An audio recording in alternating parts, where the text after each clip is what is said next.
Good morning. Welcome to the Church and Mental Health Symposium. My name is Steve Duson. I'm the Executive Director of Interface-Samaritan Counseling Centers.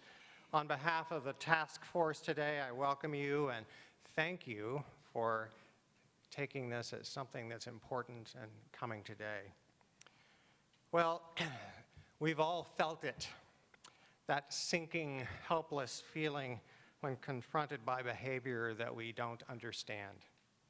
Whether in your family, your community, your church, or yourself. That subtle paralysis that comes from either not knowing what to do or say, or not wanting to admit that what you're seeing is mental illness. To open today, we've invited a group of actors to illustrate dilemmas faced by clergy, staff, and church members. Our first situation is a couple struggling to reconcile their faith and the challenge of loving someone who is very different from them.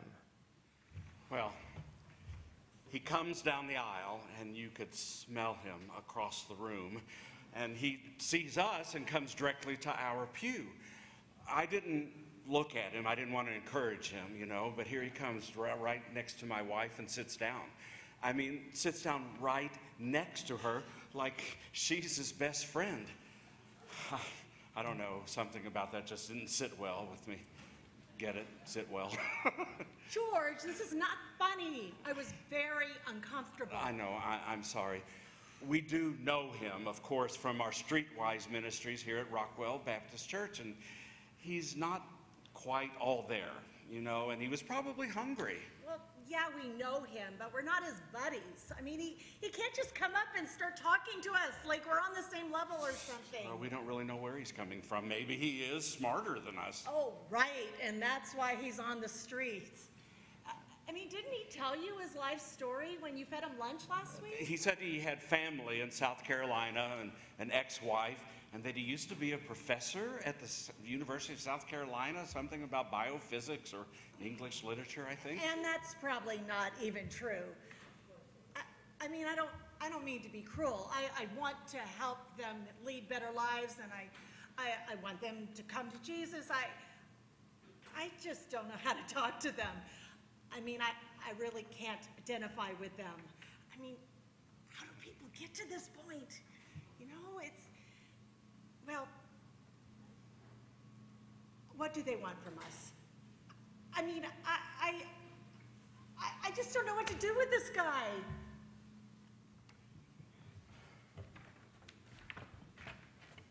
And now the sister of a woman veteran with PTSD explaining to the church nursery worker why this veteran just lost control when picking up her child after church. I'm so sorry, Mrs. Blaine. I just turned to say hello to someone, and when I heard all the commotion with my sister Connie demanding her daughter, I know. I do understand how frightening it must have been for you. I'm so sorry, Mrs. Blaine. I should have been more diligent. Yes, of course you have to think of the children. And my husband and I are trying to help my sister through this, whatever it is. She hasn't been herself since she got back from her deployment overseas. Of course it was inappropriate. And she would never say or do anything to hurt anyone. If she was in her right... Well, I don't think anyone was in real danger. I was right there to take over as soon as I saw what was happening.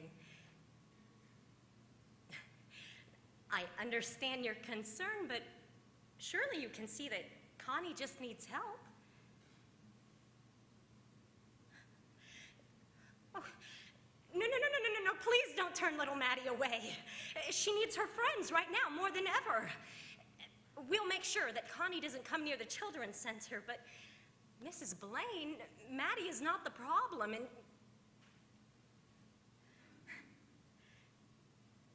Okay. Thank you for your prayers.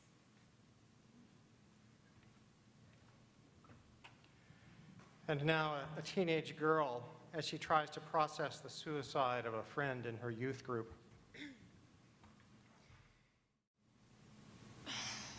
Like, church really hasn't been the same since Eric killed himself, you know? And, well, it's not like I knew him really well. He was always just this guy that was in youth group sometimes and then not. Pastor Pete had some counselors come in after he did it, and they're all like, you know, it's not your fault and you couldn't have done anything different, but now we just talk about regular stuff. You know, it's like it never happened.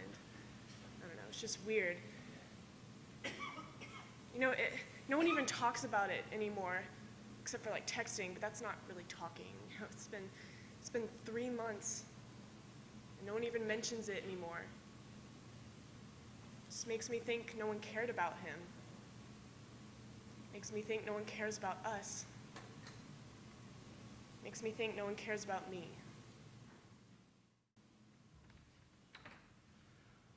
And now please join with this young man who struggles to convince his parents that his sister needs help when the parents don't want anyone in the church involved or aware of the problem. Don't cry, Mom, please. I don't know what to do either, but we need to do something. I know Annie sounds okay on the phone right now, but that's right now. At any moment, that could change. And you know that her mood swings are dangerous, not just for her, but for Kimmy too. I can't take care of her, and neither can you. She needs help. We need help. We need to know how to help her. Yes, Dad, I did talk to Pastor Dylan, and you know what? He is kind. You know what? And he said that we can count on him. I don't understand this. I don't understand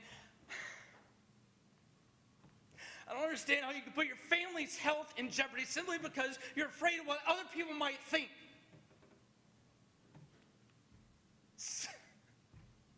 So we're not perfect. So our family has mental health issues. So what? You think a neurological disorder is any less acceptable than your heart condition? Or Mom's rheumatoid arthritis? You think that somehow that makes us pariahs? You know, social outcasts. Like, that's not good enough for our church family. Well, you know what I think? I think that Jesus doesn't see a difference. And if our church family can't look at us the same way that Jesus does, then maybe we need to find another church. Because I can't live like this anymore. And neither can you, and neither can Annie or Kimmy. Then what the heck are we supposed to do?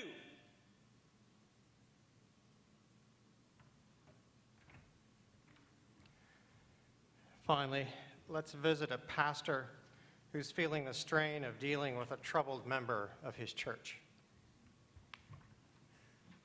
Jim, I don't like this guy. He comes to me saying he's worried about his job security. There have been talks of layoffs. He's naturally worried about his taking care of his family, and he doesn't want to worry his wife, so he hasn't told her.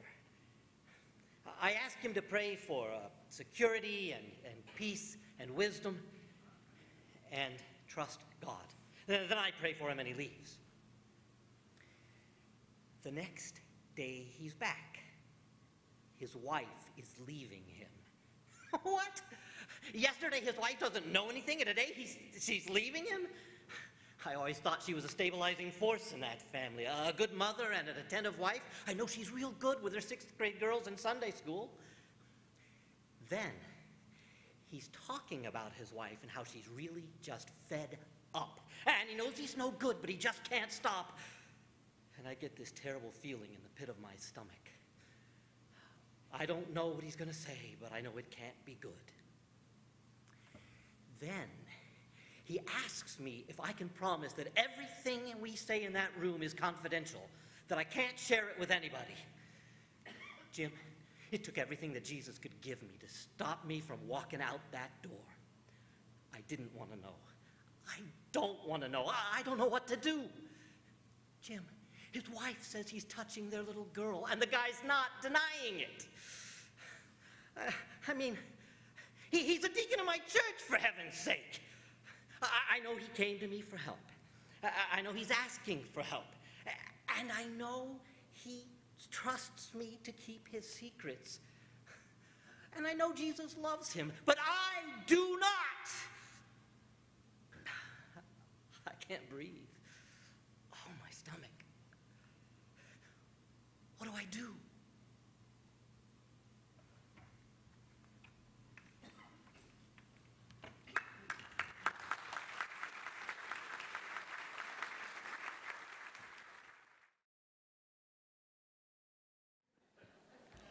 God just planted me too close to the floor.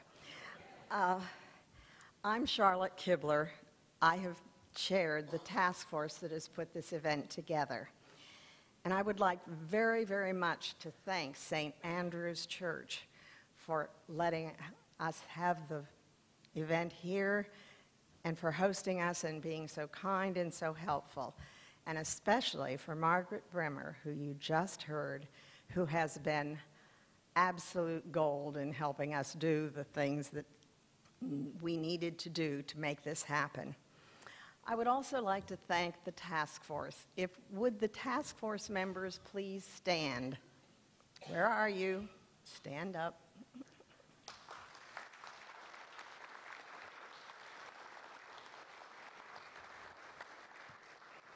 These people have spent a lot of hours and long, hard work to make this happen, and I am so grateful to them.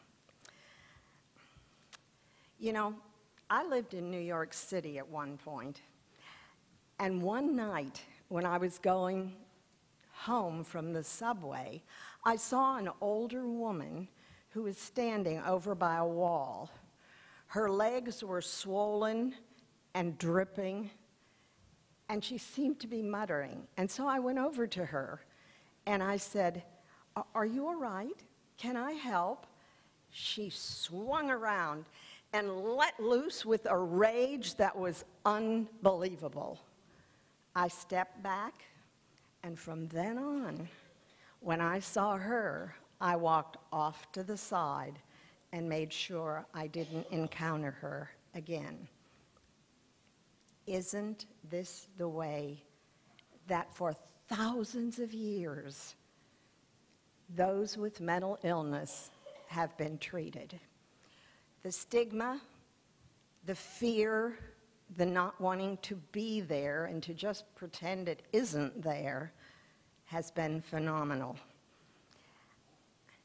And yet, in those 1,000 years, the treatment that these people have received, they've been beaten, they've been chained to walls, much of this so that the demons that they were believed to be possessed by could be beaten out and would leave. Well, it didn't work, and it doesn't work. And then they were put in places where they were with criminals. This kind of treatment has been inhumane. So why do we care? What difference does it make? Well, we believe in a God who loved us so much that God came and lived here among us and died on a cross to save us and to give us forgiveness. That kind of an example came not only in that, but through the whole life of Jesus. Jesus healed people who were physically and mentally ill, but Jesus did something else too. You know, there were outcasts those days, the lepers. Jesus would not only heal, but he would touch them. And so we have an example, and we are now the body of Christ. We are here to help those who are weak, those who are poor, those who are rejected, and those with mental illness. Mental illness does not happen as an isolated issue to a person or a family. It is really a community problem. Paul put it very well when he talked about the body and how if one part of the body hurts, the whole body suffers. You know that. Try getting a headache and not having all of you suffer.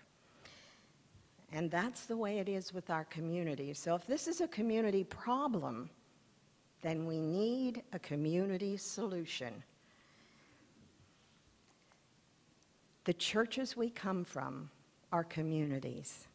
Our congregations are communities that can offer to people the relationship that they need. Most people who suffer from mental problems live in isolation, either their own choice or because everybody else rejects them.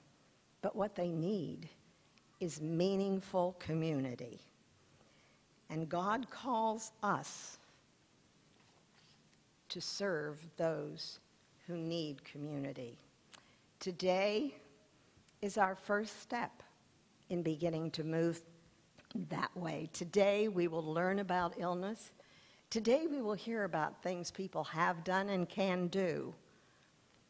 We, as the Church of Jesus Christ, have an opportunity to begin to be a light to the world. And with that light, we can begin to chip away at the stigma that surrounds mental illness. Today, we can begin a mission that could change the world. And now I want to start us with prayer, but I'm not going to say words. We are going to sing our prayer to God, the opening prayer. It's the one that says, "Help us accept each other." And so now, let us pray in song.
Amen. And now I'm going to turn this over to Steve Duson again. Thank you, Charlotte. Charlotte is a force of nature who has created this through much effort, sweat, and tears. You're about to hear a remarkable story about a remarkable family. You're about to see how real mental illness can be. You're about to see how even smart, well-educated, talented people can have mental illness. You're about to see the impact that the church can have on recovery from and management of mental illness. You're about to see how good treatment, time, and a loving environment can help those who suffer to find hope, peace, and healing. Dr. Elizabeth McIngvale Sigelski is an assistant professor at the Diana Garland School of Social Work at Baylor University. Liz is also adjunct assistant professor at Baylor College of Medicine and founder and president of the Peace of Mind Society. But today I'm also pleased to introduce Elizabeth's father, Jim McIngvale, whom you all know. But you're perhaps unaware of his journey as a parent these past 20 years. When Elizabeth was 12, she was diagnosed with a severe case of obsessive-compulsive disorder, OCD. Liz and her family have battled a debilitating mental illness since then. She will be the first to tell you that it is a battle that is not won, but it is something that can be managed with acts of love, faith, determination, skilled treatment, and grace. By the end of this story, you'll not feel sorry for Liz. To the contrary, you will admire a well-rounded woman of God that functions at a level most of us only dream about. And by the end of it, you won't just know Mattress Mac. You'll know Jim McIngvale, the father who has been tested by a long and complicated journey with a daughter that he loves so much. Ladies and gentlemen, I am so pleased to introduce Elizabeth McIngvale Sigelski and her father, Jim McIngvale. Thank you, Steve, and what a wonderful conference and opportunity to be with so many people who share in the same mission, right? We're here to help, to offer hope and love, support and guidance to the least, last, and lost. I have to tell you, 20 years ago when I was, who knows how old I was then, but, 9-year-old, kind of just having fun, hanging out, enjoying life, I don't think I ever realized I would be one of those people. That I would be marked and categorized as the least, last, and lost. That I would be written off and told that I would never graduate high school. That my parents would be told they should accept my life as it was, miserable, hopeless, and that they should consider a placement for me for the rest of my life. I didn't imagine that then. I have a hard time remembering that now. Why are you here? Why are we here? I thought 5-10 years ago that you guys and myself, that we chose a profession where we could wake up every day and help people, where we could wake up and say, did we make a difference? Did we touch somebody who was hurting? Did we offer them hope and support they didn't have before the day started? But what I've realized the past few months is that that career chose us. God didn't I don't believe God gave me this terrible illness. I've never believed that. But what I believe is that God has found a way to make something terrible into something meaningful. It doesn't mean, and it will never mean, that I wake up in the morning and I'm grateful I have OCD. I don't. I never will. But I wake up in the morning and I'm grateful that I have a loving God who has shown me and taught me that when you're faced with perseverance, you can help other people. And you know what happens when you help other people? The healing is greater than any treatment, any love, any support I could have gotten. Because for the first time in my life, I realized that there was a purpose. When you wake up every day and you say, why do I have this illness? And you wonder why you're struggling so much, it's hard to find hope. But as a friend kind of talked to me once about a sermon she heard that hit home to me really hard recently. Jesus didn't say, "Why do I have to bear the cross?" He did it. He knew it was his mission, and he accepted that. It doesn't mean he willingly wanted to die that day on the cross for us, but what he knew is that God had a plan and God's will had to be done. And so what I've learned and what I've accepted is that although I don't love my mental illness, there's no doubt about that, there's a purpose for it and there's a reason. And although it's nowhere near the salvation that Jesus provided us, I do believe I've saved or helped a few lives. And that makes it all worth it. So I was diagnosed with OCD when I was 12 years old. When I got the diagnosis, at the time, I was taking 6 to 8 hour showers, probably showering once or twice a week, if that, because of the difficulty when I was showering and what the rituals and experience was like. I want you to envision, a 13-year-old kid. Not very often do they want to be around their parents or spend a lot of time with them. But getting stuck. I was stuck and trapped. At the time at my parents' house, most of the rooms had become contaminated in my mind. It's kind of a OCD term we use. And I would shower in my parents' room. And I can remember eventually the water turns cold. You don't have, or back then we didn't have a tankless water heater. Maybe people do now. But the water's cold. You're in the corner. You're shaking. You're shivering. And my mom would have to literally come in and pull me out of the shower. You see, I wasn't done. I wasn't done ritualizing. I wasn't clean enough. I didn't feel good enough. It didn't feel like I was complete.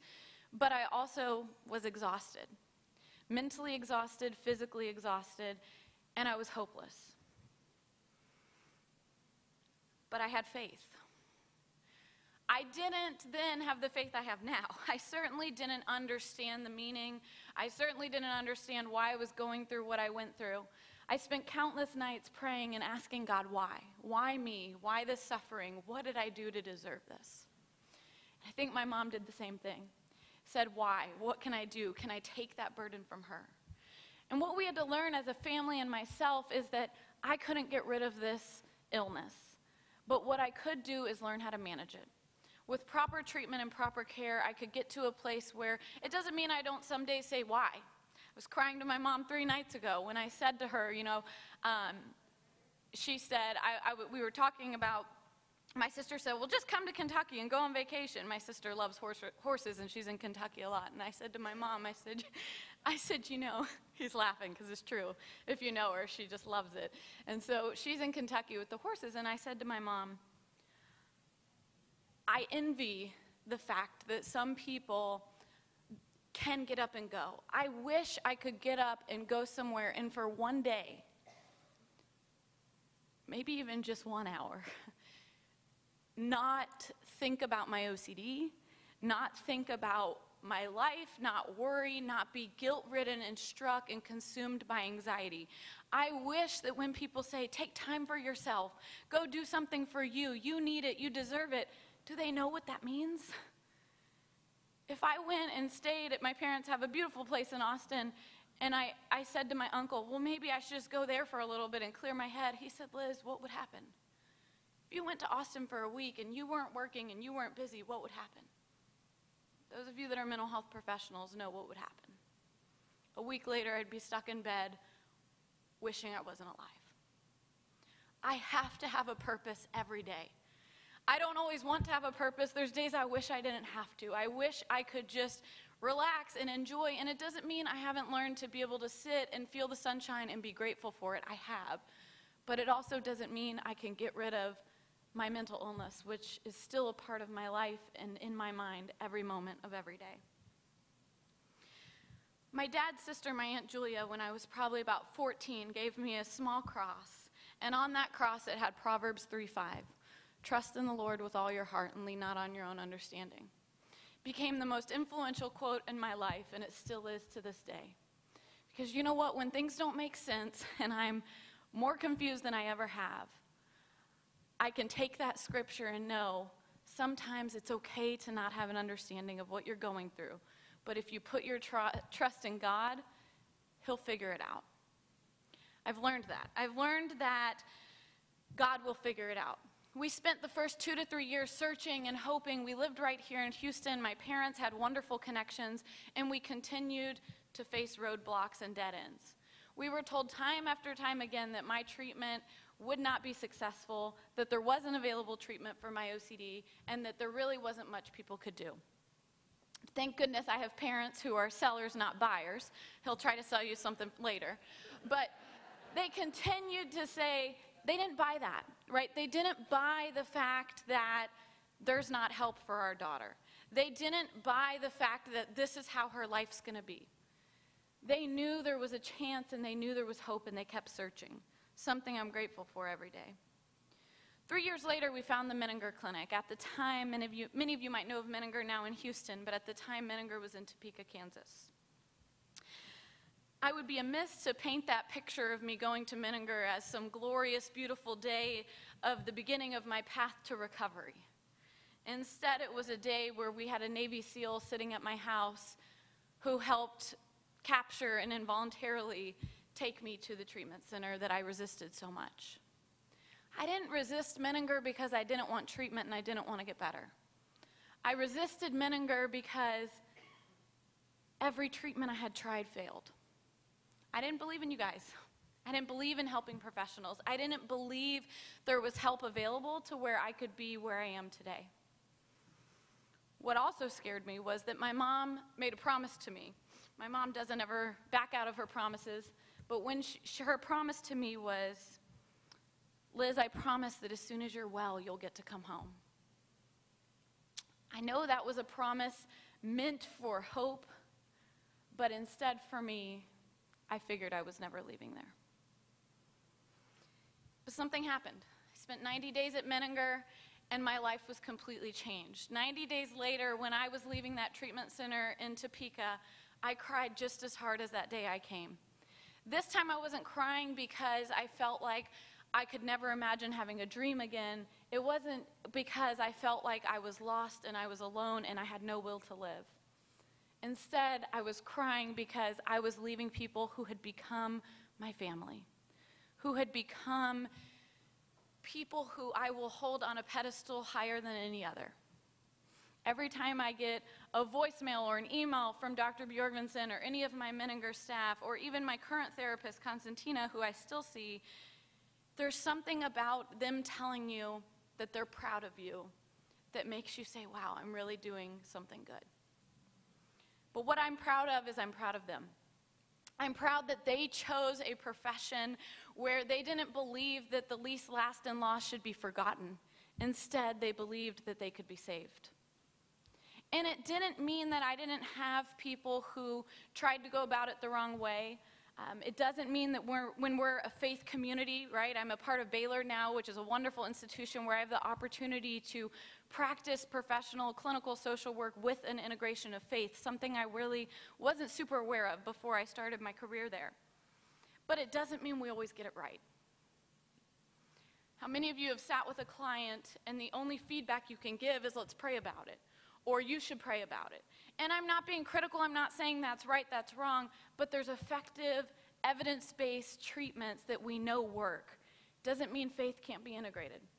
Right? Part of OCD is scrupulosity, and that's something that I've always lived with really strong. So no matter what, faith had to be integrated into my treatment, because half of my struggles, my faith was intermingled in. But unfortunately, things like when the priest came over and put holy water over most of the house, hoping it would uncontaminate it, it didn't work. It doesn't mean he was wrong. It doesn't mean he didn't want to help. It doesn't mean we didn't have the right intentions. But sometimes our interventions aren't right. So our job is to continue fighting, continue searching until we find the ones that work, until we find the ones that make sense. But more importantly, your job and our job is to sit with those who need us. People say, what was the best thing or the most influential part of your treatment? And I don't know, there's 1,000 things. The first is that I had parents that didn't give up. I had parents that kept searching for treatment because they believed I could be something more than what they were being told. I had siblings who sat with me, who cried with me, who gave up their life their high school life and their friendships because they were worried about their sister. I look now, and I would be amiss to tell you I don't struggle every day and that I don't have difficulties. But what I do know is that I know the way to survive. It doesn't mean I thrive every day. It doesn't mean I don't have struggles. But when I'm having a bad day and you go see, I hang out with my nephew who's 5 and tells me he's going to live with me forever because of how much he loves me, it puts things into perspective. It makes me realize I have something to fight for even when it feels impossible. I do have to share my biggest pet peeve because I think it's important for us to talk about today. One thing I've struggled a lot with in relationships and in my life is when people say things to me like, don't use your OCD as an excuse. That's happened a lot to me over the past 4 years, and I've tried my best to understand it and to accept it. Because when you live with a mental illness and people say things like, that's an excuse that you're using, what happens? You start to believe it. You start to believe that it's some excuse and that you have control and that you should be doing something different. But the reality is that it is no different than someone who has heart problems saying, gosh, I'm not feeling well today and I need to see my doctor. Or my medication needs to be adjusted, or I think my insulin is off because my blood sugar my levels aren't reading right and something's wrong. But no matter what, every one of us in this room, we have some sort of stigma to mental illness, including me. Why do I accept that? Why, when I hear that, do I accept that, oh my gosh, I am using it as an excuse, and I need to remove my mental illness from my life or from my profession? I don't, because I can't. It's a part of me, it's a part of who I am, and I've learned, or I'm learning, that if people can't accept that, if people can't understand that, then I have to let them go. I went to a sermon recently at Second Baptist, and they talked about toxic people and toxic relationships, and the sermon really stuck to me because it talked about how there was over 30 passages in the Bible where when people came to Jesus and they didn't believe his story and what he was selling, right? That he was the Savior and that he died on the cross for us, he let them go. He let them walk away. He didn't chase them. He didn't say, let's compromise, and if you half believe me or you half believe this, he let them go because they'll come back. I am so grateful that you guys don't buy these stories or that you have been exposed to be able to have a different understanding of mental illness. One that you don't turn your head to, you don't say you're using it as an excuse, but instead you have empathy and love because you know the suffering is real. When people talk about suicide, when people talk about self-harm, one of the things Dr. Ellis told my class recently when he came and talked to them, he's a wonderful, wonderful therapist at McIngvale, is he said, some people will say, oh, when someone's engaging in self-harm, it's a cry out for help, or, they're doing it for attention. No, they're doing it because they're suffering. Do you realize, or do we realize the amount of suffering and pain people have to be going through and experiencing to truly believe there's no hope for me on this earth? Father Rossi, my sister lost her best friend last year, and Father Rossi helped us come to terms with it through this amazing email where he talked about the fact that life isn't about how many chapters are in your book, but it's about what's filled on those pages. And what I've learned is that although there's many days I wake up every morning and say, I'm ready to be with you. I'm ready to be in a place where I don't have to experience suffering and I don't have to experience pain. I've also realized that maybe God feels my pages haven't been filled yet. So my promise is that I will continue filling those pages with good work and service to people who struggle the way I do, to people who struggle more than I do. Because if there's not that in the world, if there's not 1,000 Mother Teresas, what are the hurting going to do? I'm so grateful for all of you because you are out there every day making a difference and impacting lives just like my own. I am her dad. I am very proud of her. we are here to tell our story. I do wish these were solid wood tables made in America by Gallery Furniture, I must admit that.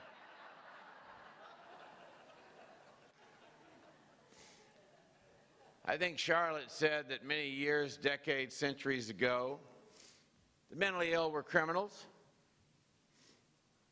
In our enlightened age, in 2016, the Harris County Jail is the largest mental health facility in Texas. So how enlightened are we? Mental illness, you see, is a cruel disease. No one knows who it may strike or why. Mental illness never goes away. It lasts forever. My child will always be walking on the edge of the cliff. I cannot keep her from falling, but I can reach out my hand. I think Charlotte said earlier that people with mental illness are smarter than us. She's right. My wonderful child, who they said they would never graduate from high school, got a PhD 2 years ago from Baylor University in social work. And she's smarter and speaks better than her daddy. As she mentioned earlier, I'm in the racehorse business, myself and her sister. I want to tell everybody here today we became millionaires in the racehorse business. The only problem is we started out as billionaires. But anyway, I went to see this woman the other day to talk about these racehorses. Her name is Temple Grandin. Temple Grandin never spoke till she was 4 years old. She had autism way off the scale. They said she'd never amount to anything. Temple Grandin now has a PhD in animal husbandry. She's 69 years old. She teaches at Colorado State University, and she knows more about animals than anybody on the planet. She is smarter than us. I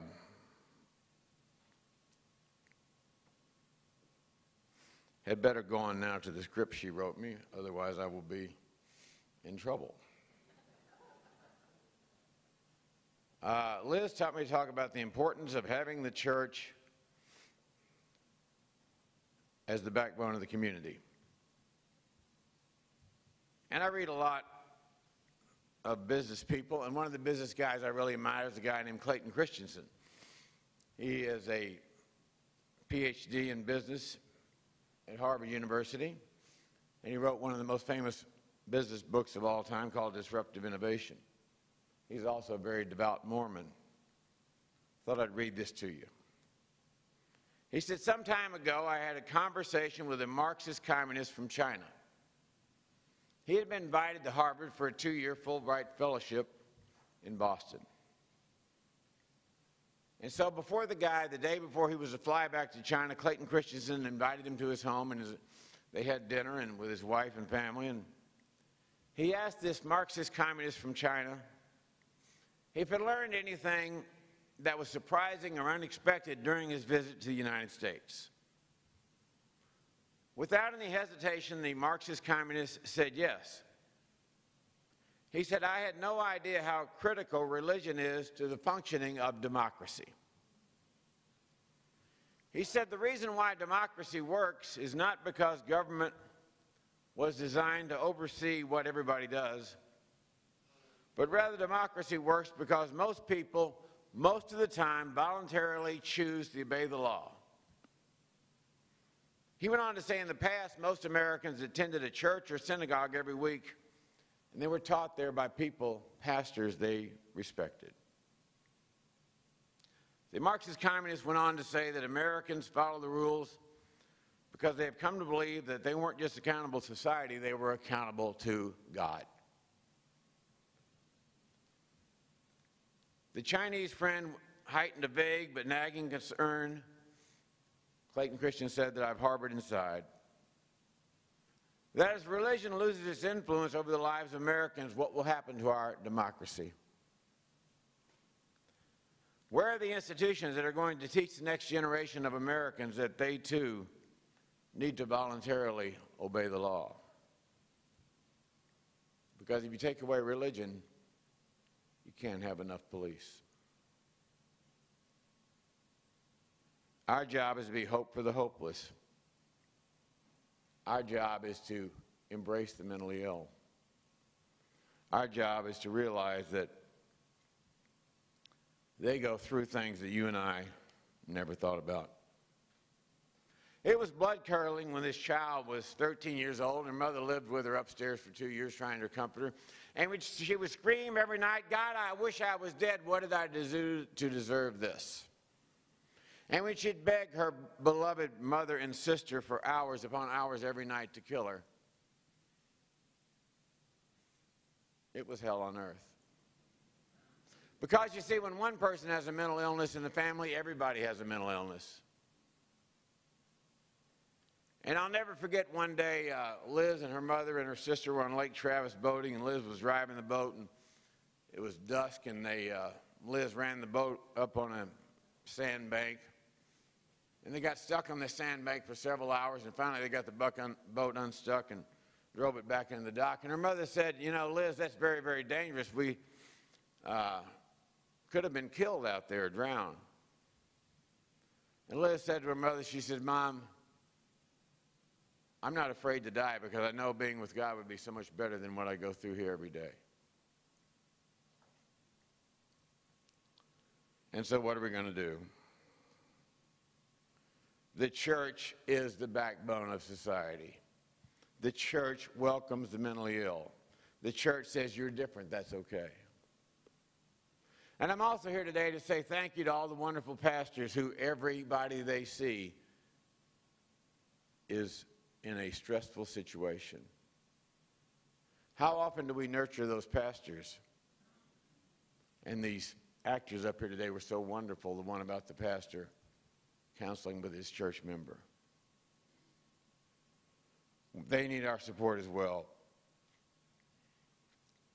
This child tried college 4 or 5 times and she didn't make it through. And finally, her friend lived at Loyola University and lived in Chicago, so Liz decided she'd try one more time at Loyola University.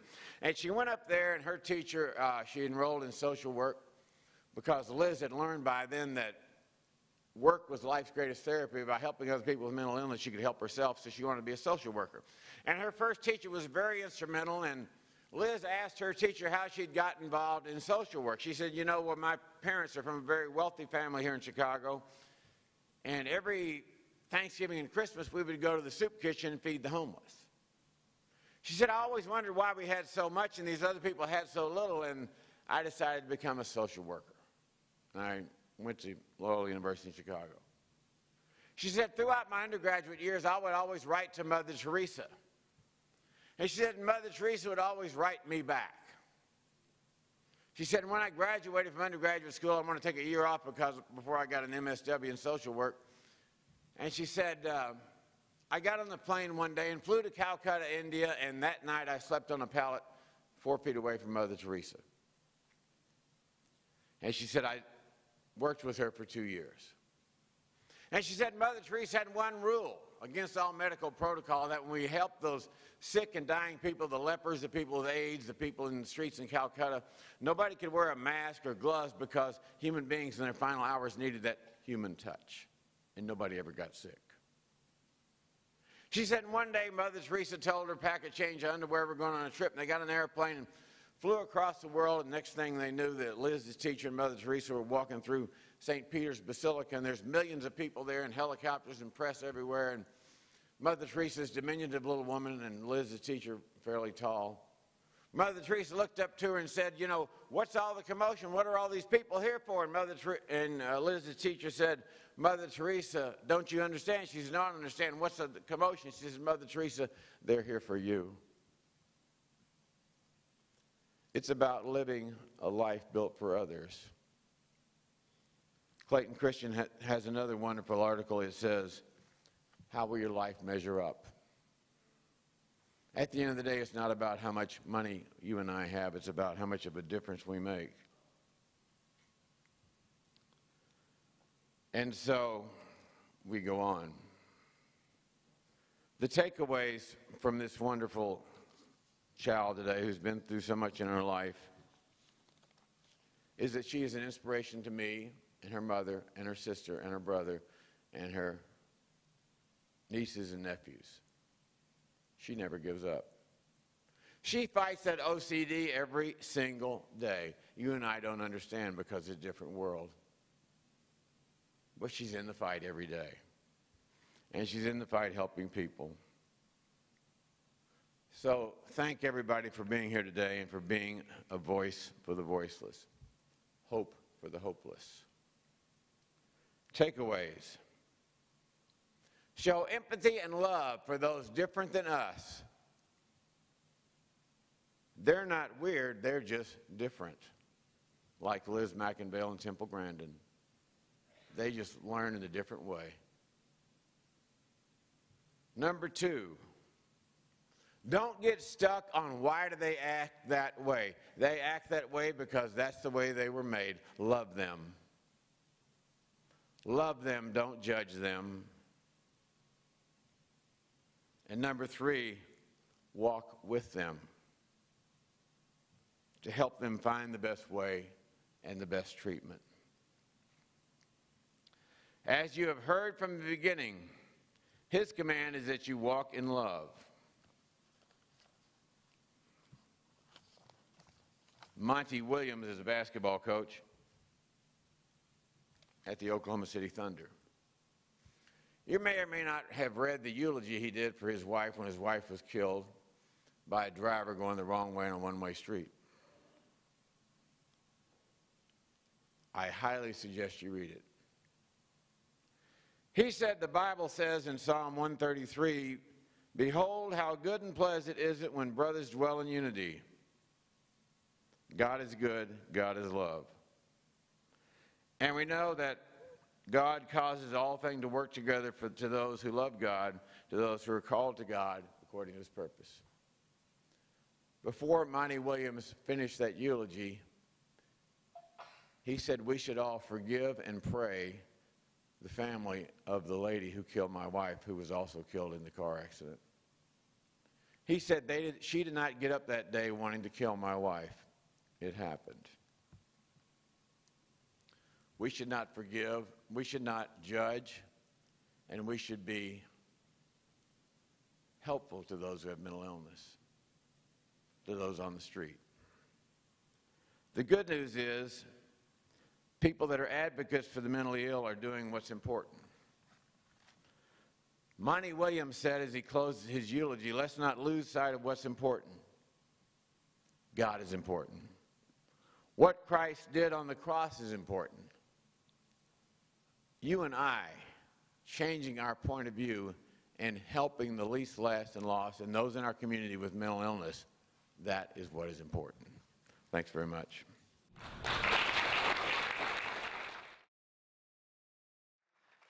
I have the privilege of introducing our very distinguished panelists, so I want to tell you a little bit. First, we have Dr. James W. Lomax, who is a distinguished physician, has worked in the field of psychiatry his entire career. He is the Brown Foundation Chair in Psychoanalysis, the Carl Menninger Chair of Psychiatric Education, and Associate Chairman and Director of Educational Programs in the Menninger Department of Psychiatry and Behavioral Sciences at Baylor College of Medicine. If you're not exhausted by now, I don't know what's wrong with you. He is a graduate of Rice University and Baylor College of Medicine. He is an adjunct professor at the MD Anderson Cancer Center and the Institute for Spirituality and Health of the Texas Medical Center, where he also serves on the Board of Trustees and chaired the planning committee for the annual Psychotherapy and Faith Conference for 25 years. He is an affiliated scholar and board member of the Hope and Healing Center and Institute of St. Martin's Episcopal Church. Of most importance to me, he is an outstanding human being who I am privileged to call friend. When I called Dr. Lomax to ask if he would participate in this symposium, after wisely checking with his wife about their travel schedule, he gave me an unhesitating yes. He also recommended to me two of our panelists today, Dr. Sylvia, I've said it 3 times in my head right, Muskie, Dr. Sylvia Muskie and Dr. Matthew Stanford. So will you first please welcome Dr. Jim Lomax.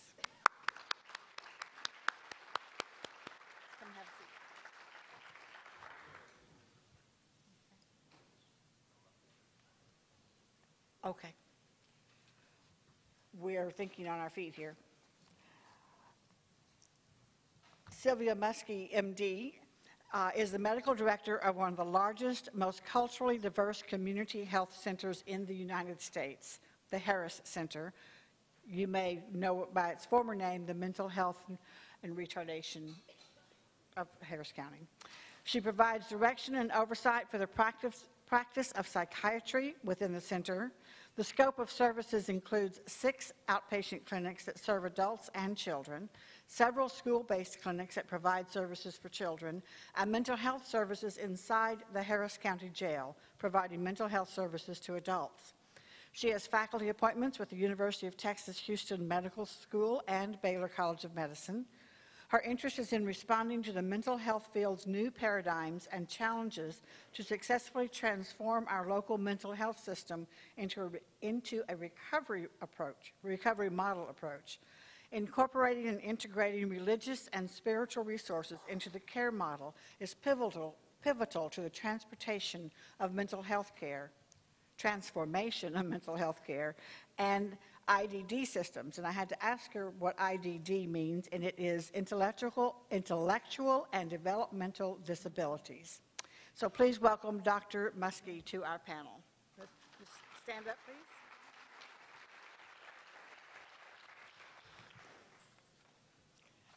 Next we have Matthew S. Stanford, PhD.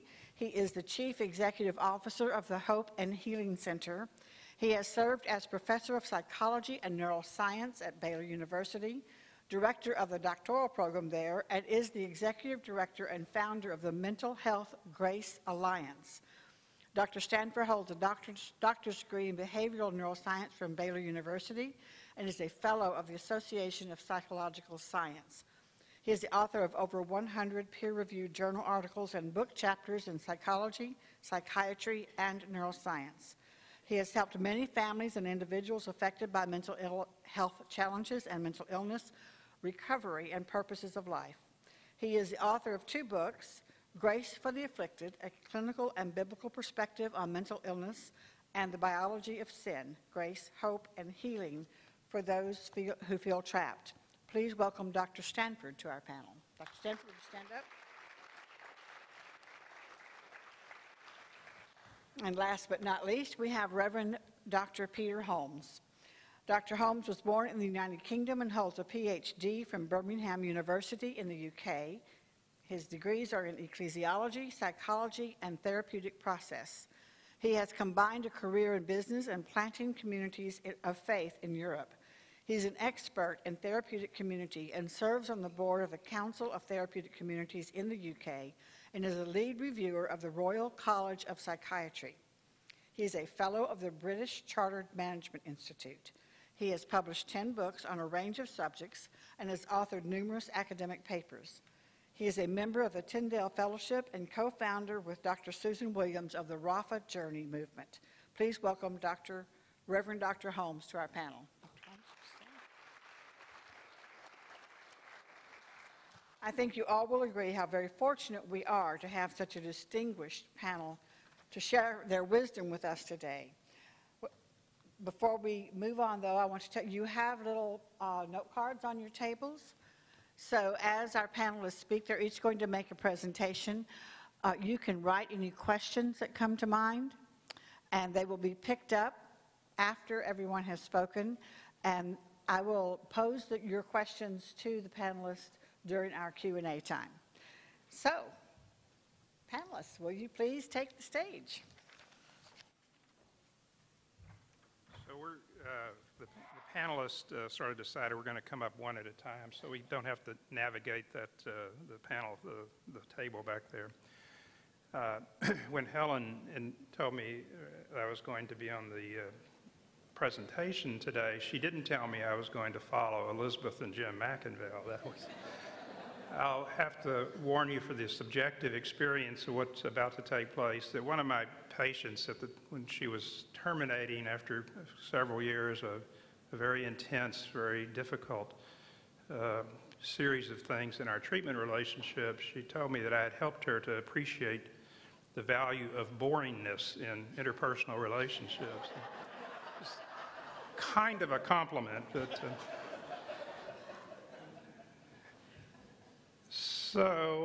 Helen asked me to go over some of the major common psychiatric disorders in a very kind of 30,000-foot overview. So I'm going to do in a roughly 20 minutes that with the disorders she asked me to consider today. The plan is to go over the key features of the disorders, something about the magnitude of them, some of the big picture key elements of treatment, and mention community resources. As a kind of continuing theme, I would like us to be thinking about, and I'll come towards the end to a specific reference about the congregational role in healing, and healing as defined by Luke Timothy Johnson, the Emory theologian, is restoration to community. So that's where I'm going to what we're going to do with each of these things today. So I'm going to begin with schizophrenia and the psychotic disorders. These are in some ways the most debilitating of the illnesses, and one where we're struggling to find treatments like we are with several of the disorders. The elements of the schizophrenia that were referred to in the actors' presentations earlier involve, first of all, delusions, which are fixed and false beliefs. Delusions can be of a variety of sorts. The persecutory delusions, in which people feel like they're being followed, or people are trying to hurt them all the time. Referential delusions, where people are constantly feel like everything in the environment is focused towards them, and they're experiencing special sorts of communications even from their television or radio.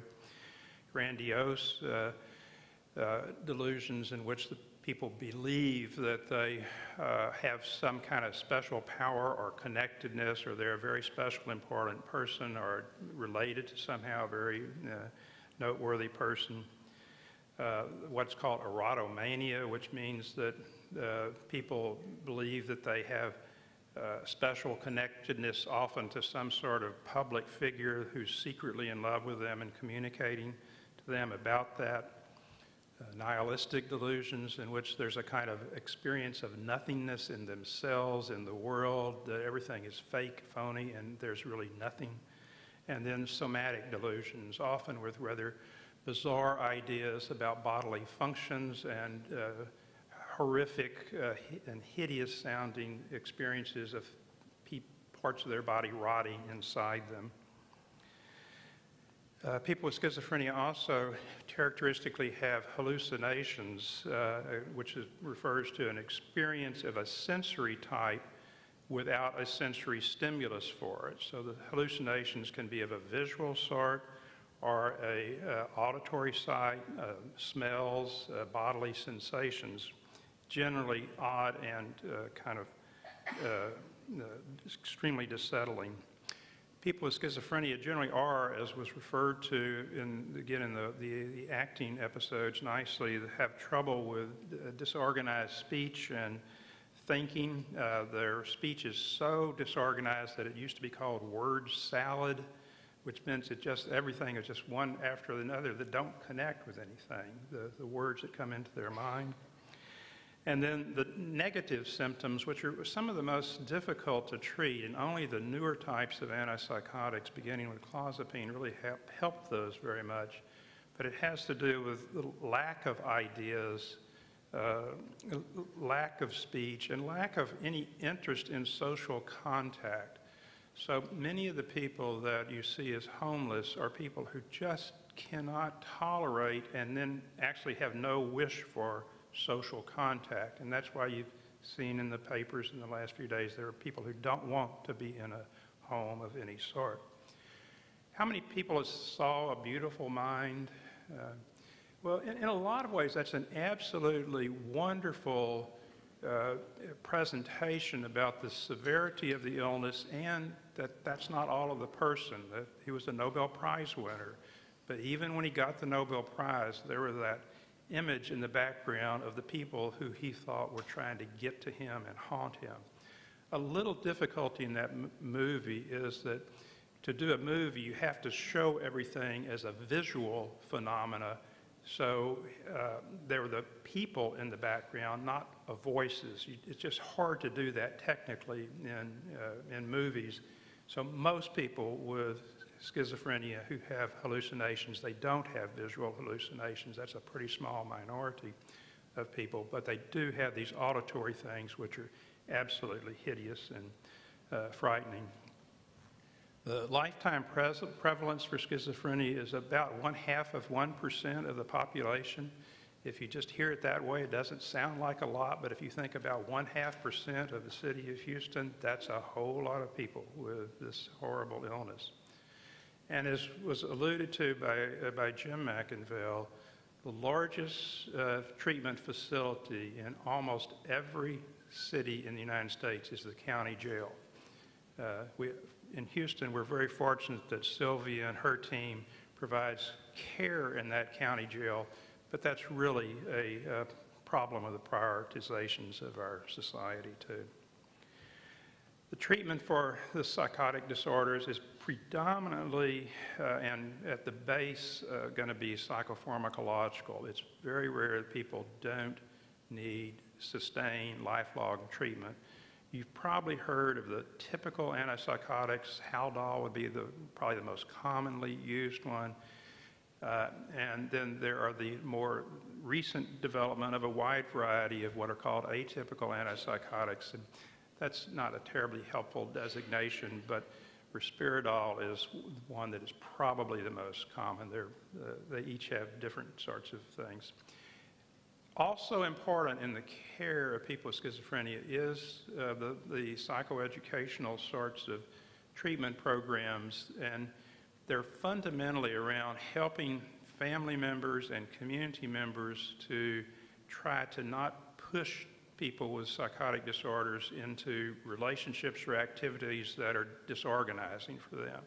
So it's having, and that's easy to say, it's hard to do because people with these disorders often evoke powerful emotions in the people around them, whether it's fear or disgust, and it's this kind of a compelling sense to do something about it that simply is not going to be in the cards for many people with this disorder. Sylvia, I think, is going to talk a little bit more about the relatively newer treatments called the recovery programs. They do a wonderful job of that at MHMRA, but these are pretty ambitious programs to help people with very severe, debilitating illnesses, like Elizabeth, who you saw, but these illnesses are even more disorganizing than her obsessive-compulsive disorder, to have meaningful roles that fit and work for them. So recovery is a pretty ambitious program, but realizing the limits of the illness.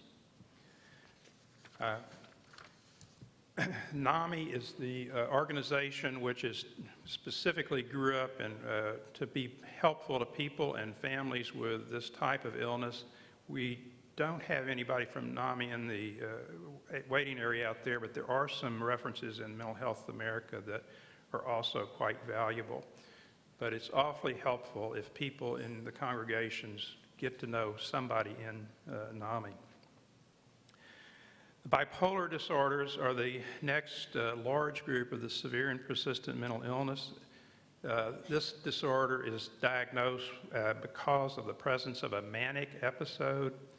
A manic episode this is the illness which used to be called manic depressive illness. When I was first on the support group I'm going to refer to is called the Depressive Manic Depressive Association, and I'll get back to that in a little bit. But a manic episode is a distinct period of elevated mood with irritability. The irritability I'll come back to several times because that's an awfully important part of the mood disorders. Again, people with bipolar disorder and a manic episode can have grandiose delusions in their part of their symptoms. These usually are less bizarre than people with schizophrenia, but often clearly inaccurate and more personally oriented. They have pressured thoughts and speech. They just can't keep up with their own thoughts.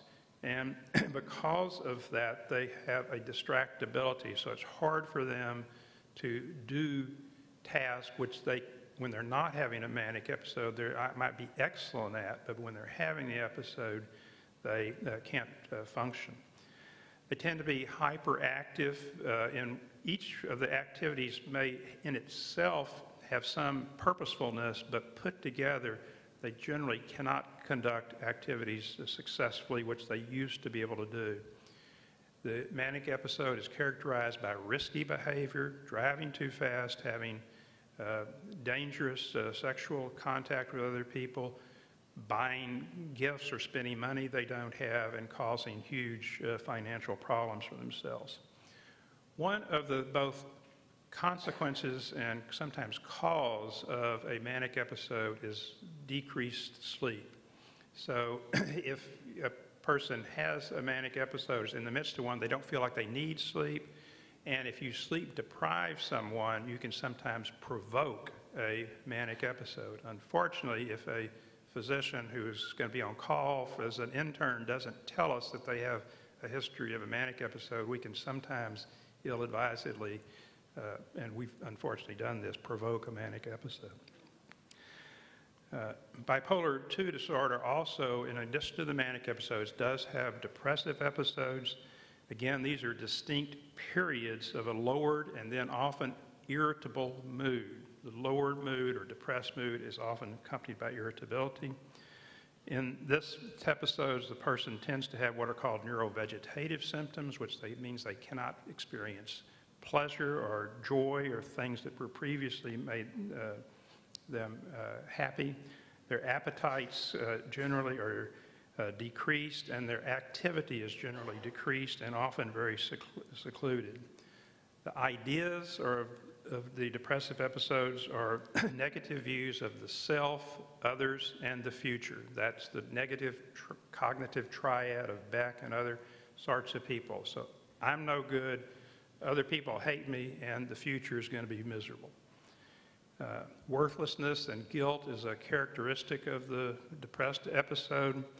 Guilt for things they either did or thought about doing, not even necessarily anything that was actually done.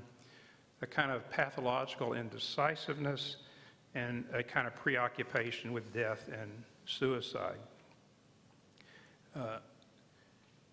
The bipolar II disorder is, for our purposes, I'm just going to say it's a somewhat less intense version of bipolar I disorder, where you have hypomanic as opposed to manic episodes coupled with major depressive episodes. There's generally less treatment pressure, either from the person or from the environment, for that person to get help. And while some people have a kind of relatively successful life career, it's often highly painful, and the irritability that is in both episodes often makes relationships extremely difficult to sustain. That's marriage relationships, couples relationships, business relationships. It's just hard to be in relationships with people, and it doesn't make any difference how smart they are and how productive they are. It is still very difficult. The magnitude, about 1% of the population, so a little bit more frequent than schizophrenia. For this mood disorder, that's about an equal gender basis, so men and women are affected about the same, slightly actually more males, but minuscule things. The suicide risk is increased with schizophrenia, but with bipolar disorder, it goes up to 15-fold the population. So it's a huge risk factor. I'm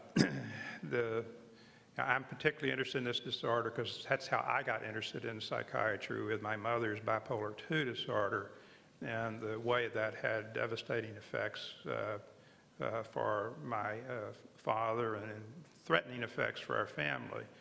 For me, one of the most important things was that my father stood in there and stayed with her and became kind of a model for me about how stay with someone with a very severe and often threatening and disturbing mental illness, as did my mother's psychiatrist, Pascal Clark, who some of you might have known.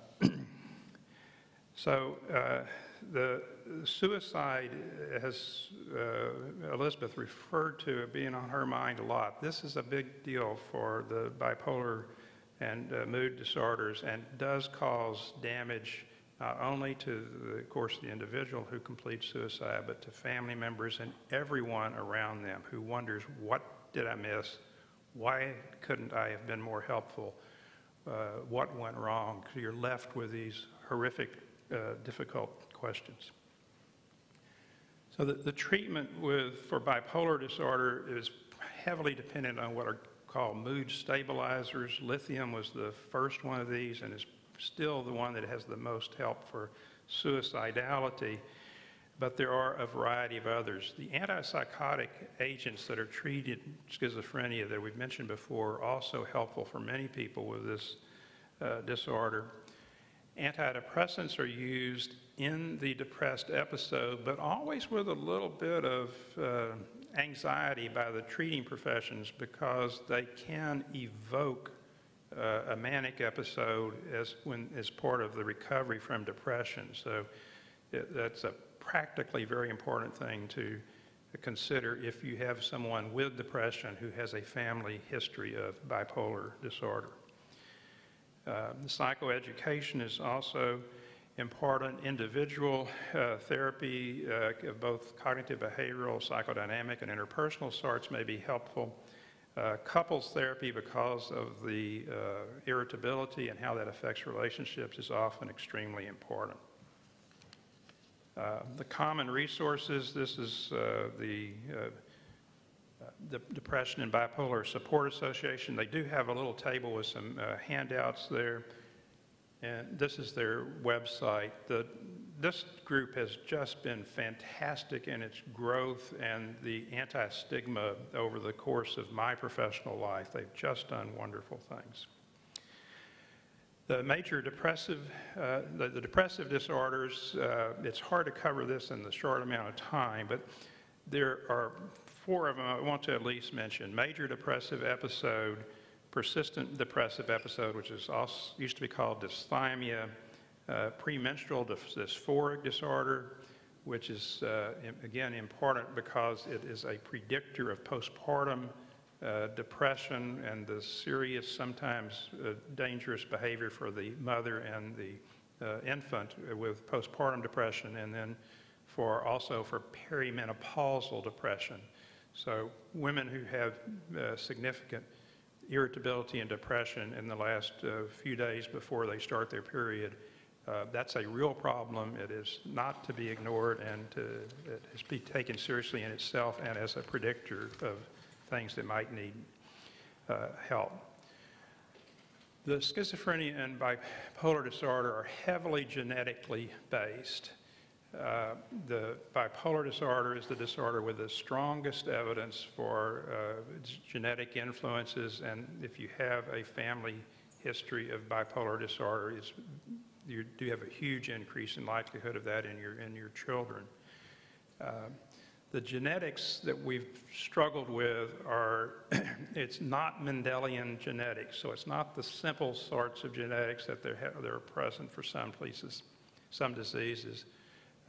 It's a kind of confluence of gene vulnerabilities which make the person have the disorder, and especially in schizophrenia, we probably lump together 100 or more different types of genetic vulnerabilities, and Robert Cloninger's work around this is especially important. Depression, unlike the bipolar disorder and schizophrenia, is a clinical diagnosis and a final common pathway. So you can get depressed because of psychological factors, because of interpersonal factors, sociocultural factors, and even spiritual factors. And I don't think I'm going to have time to talk about those very much, even though it's a particular interest of mine. Depression is significant because it worsens other medical conditions. Excellent studies about how having depression makes cardiac disease worse, it makes stroke worse, it makes the HIV and renal diseases worse and more difficult to treat, and it's serious because of the tenfold increase in suicide. But depression is treatable, and it's treatable by a variety of different modalities. The magnitude about depression, this is a huge incidence. It's around 7% per year, and about 15% of the population over the lifetime are going to have meet criteria for major depression. In contrast to the bipolar disorder, women are affected twice as often as men, and there's probably a hormonally related factor in that. And I mentioned that suicide risk is about tenfold. The treatments for major depression include the pharmacotherapy. Here we have good evidence base for several different types of psychotherapy, from the psychodynamic or the cognitive behavior, interpersonal, and the mentalization-based psychotherapies, which was developed through the Menninger Clinic and University of College London. ECT is extremely helpful in the serious episodes of mood variations, both manic and depression in some types. I know that's a highly stigmatized treatment, but it is life-saving. My mother was one of the first people to get ECT in Texas when she had a postpartum depression after my birth, and it continued to be a life-saving treatment for her. Some of you may be aware that there's a new series of treatments going on around the drug called ketamine, and this is a whole new way to approach the pharmacological treatment of mood disorders, which is highly promising, but is still early and still experimental. The religious and spiritual factors, we've touched that a little bit, and hopefully in the question and answer portion, we can come back to that. There are positive and negative ways of using religious resources for coping. The notion of sanctification or making something sacred, that also has very positive things for people, but it makes people more vulnerable to huge loss when what has been sanctified, a relationship or an activity, is lost or betrayed, especially. So we mentioned the Psychotherapy and Faith Conference. We'll have our 25th conference in November, and Alexander Moreras, our keynote speaker, Ken Pargament, is coming back, and we're very excited about doing that, and hope some of you can attend that. Some of you have already. So I've given Helen a paper by Griff Griffith at George Washington University. It's a very thoughtful outline of how faith communities can help people, especially with the recovery issues and helping with psychoeducation.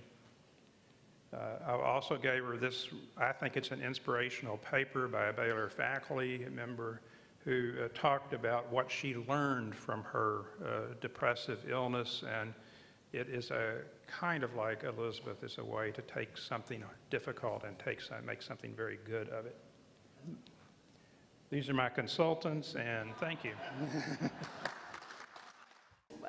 Want to let you know that I am your public health servant here. I am the medical director for the mental health, forensic services, what was formerly known as Mental Health, Mental Retardation Authority of Harris County. We have changed our name, and we're now called the Harris Center.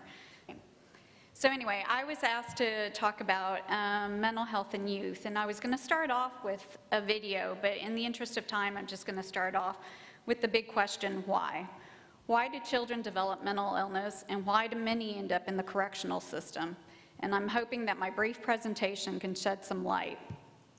As many of you are aware, we are the most obese population in the world. We have the highest incarceration rate in the world. We have the highest rate of diagnosed mental illness, substance use problem. Our academic achievement with kids is lagging. Our life expectancy is decreasing relative to other developed nations. And I could go on and on and on about the unhealthy status of our U.S. population. But we appear to be in the midst of a public health crisis. and that trauma and toxic stress are a key component of the factors for these outcomes. This paper, written by Drs. Blanche, Shern, and Sturveman, does a wonderful job outlining the role of toxic stress and trauma in the combination with the genetic vulnerability as a reason to our declining health and well-being. It was a report that came out through the Mental Health America. So let me begin just doing sort of a basic overview of childhood psychological stress. So we have three types of stressors: positive, tolerable, and toxic. Not all stress is negative. We have positive stress, which is sometimes rare, mild to moderate, and builds resiliency. We have tolerable stress, which is usually a little more frequent and sustained, considered moderate to severe, but there's no sustained changes recognized. But when we talk about toxic stress, which is frequent and sustained stress, it's severe, we begin to see changes occur. This diagram shows the relationship between toxic stress and brain development. We know that the brain is not fully mature until the age of 21 or 22. Sometimes people say 25 years of age. So our brain is developing until that point. So if a child experiences a stressful traumatic event and the exposure is frequent and prolonged, it activates the stress response system, which then triggers the release of chemicals that has been found now to impair the brain development and functioning. And we begin to see children who are beginning to have learning difficulties, behavioral, mental, physical, and social problems. So let me put it this way. Imagine you're walking in a forest, you see a bear. Immediately, your body kicks into gear. The release, stress hormones, your adrenaline, cortisol start pumping, your heart starts pumping, your pupils start dilating, your airway becomes open, and you're in this fight or flight mode. And this fight or flight mode is usually what happens to help you survive the situation, correct? But what the problem is what happens when the bear comes home every night. And the system is activated over and over and over. Instead of being an adaptive life-saving, it becomes maladaptive and health damaging. So let me talk about trauma, because toxic stress occurs when there is a trauma. And we know that trauma is now considered to be a near universal experience of individuals with mental health and behavioral problems. While trauma is a normal reaction to a horrible event, the effects can be severe, that they interfere with an individual's ability to live a normal life. So, trauma, let's talk about the definition. It results from an event or a series of events or set of circumstances that's experienced by an individual as physically or emotionally harmful or threatening and has lasting adverse effects on the individual's functioning and physical, social, emotional, and spiritual well-being. Facts about trauma: it affects everyone. Doesn't matter the race, your sex, your background, sexual orientation, geographic, your region. It affects families, groups, community, specific cultures. It ignites the fight, flight, or freeze reaction, and it produces a sense of fear and vulnerability and helplessness. So trauma, we know, can stem from many, many things. We have child abuse, neglect, war, other forms of violence, witnessing violence, physical, emotional, sexual abuse, grief, loss, accidents, natural disasters, people witnessing violence, medical interventions, going sometimes through chemo, radiation therapy. Then we'll have cultural, historical trauma. Sometimes an individual in the family has experienced trauma and they talk about it over and over and over, and it affects the rest of the family. That's called historical or intergenerational trauma. So we know that trauma, the impact of trauma, that 70% of adults in the U.S. have experienced some type of traumatic event at least once in their lifetime. That's 223.4 million people in the United States. We also know that individuals that have behavioral and mental health issues, 90% of these individuals have experienced a traumatic event. So that was trauma. Let me see if it works. The impact, the 70%, the 90% of individuals with behavioral and mental health. And so here is a study that I wanted to talk. All this information about trauma came to light back in the 1990s when the CDC and Kaiser Permanente discovered that an individual's health and well-being is a product of their genetic makeup and the environment in which they grow and live in.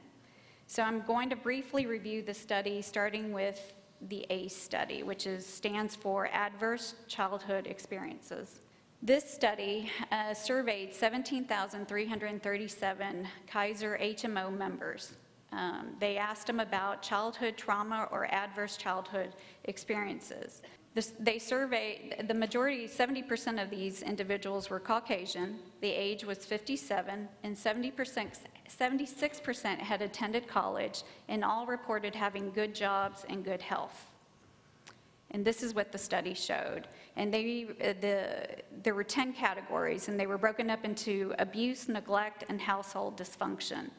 So what they found was 29% had reported physical abuse, 11% had reported emotional abuse, 20% reported sexual abuse, 18% had reported emotional neglect, and 10% had reported physical neglect.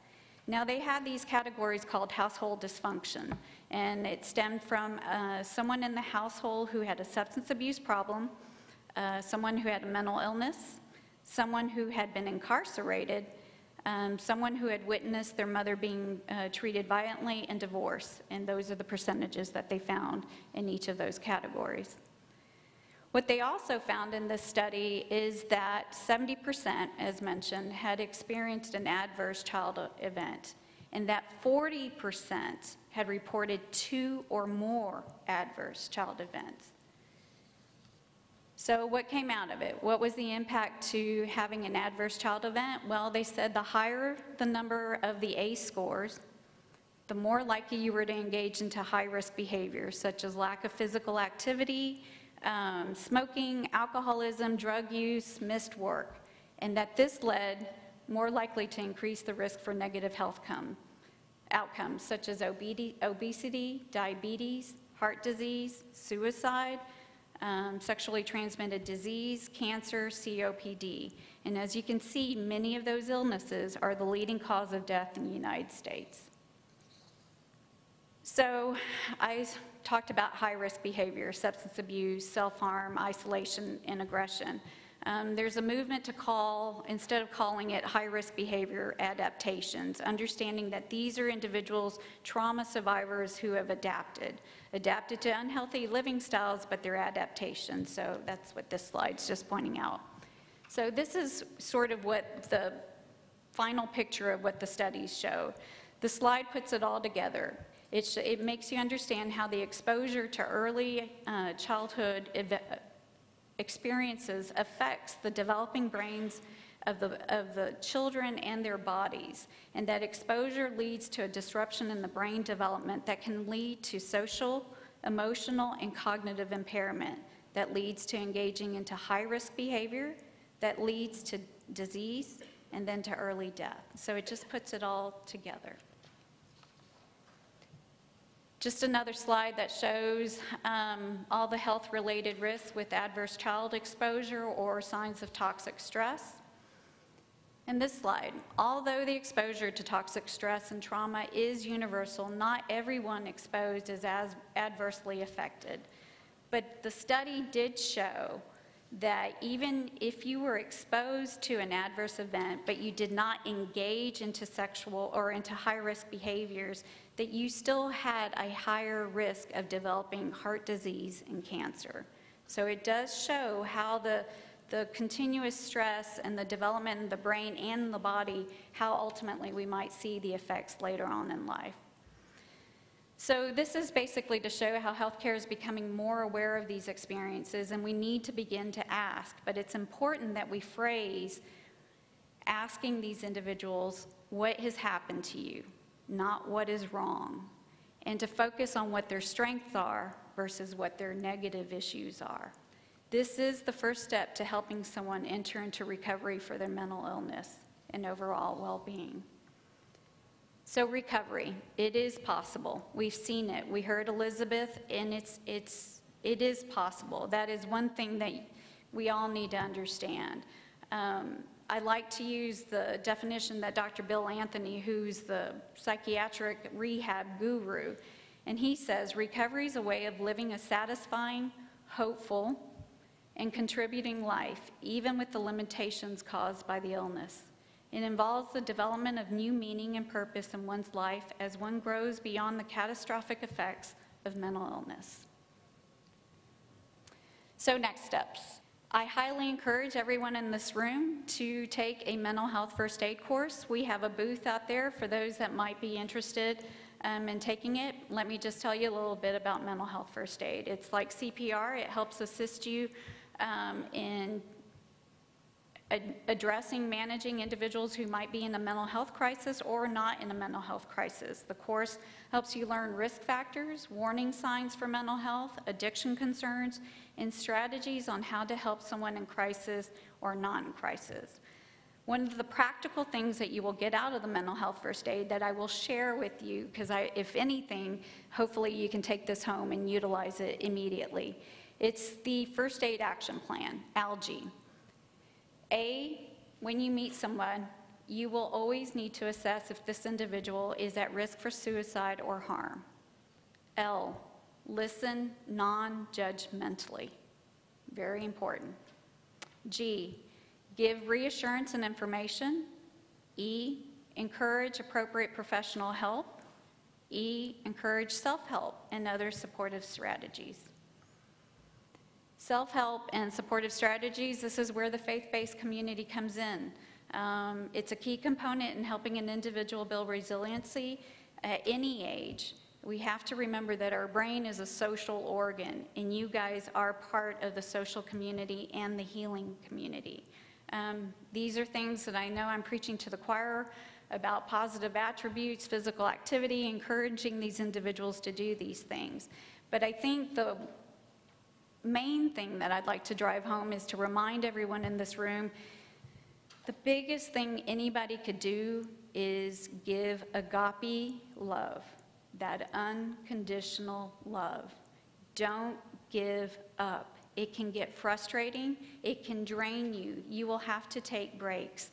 But the important thing is that anyone who is suffering from mental illness needs to know that they can come back to see you and that you won't judge them and that you will love them unconditionally. This is a key component to getting someone to recovery. Anyway, this is just a slide to show us what our new logo looks like and the services that we provide. Thank you.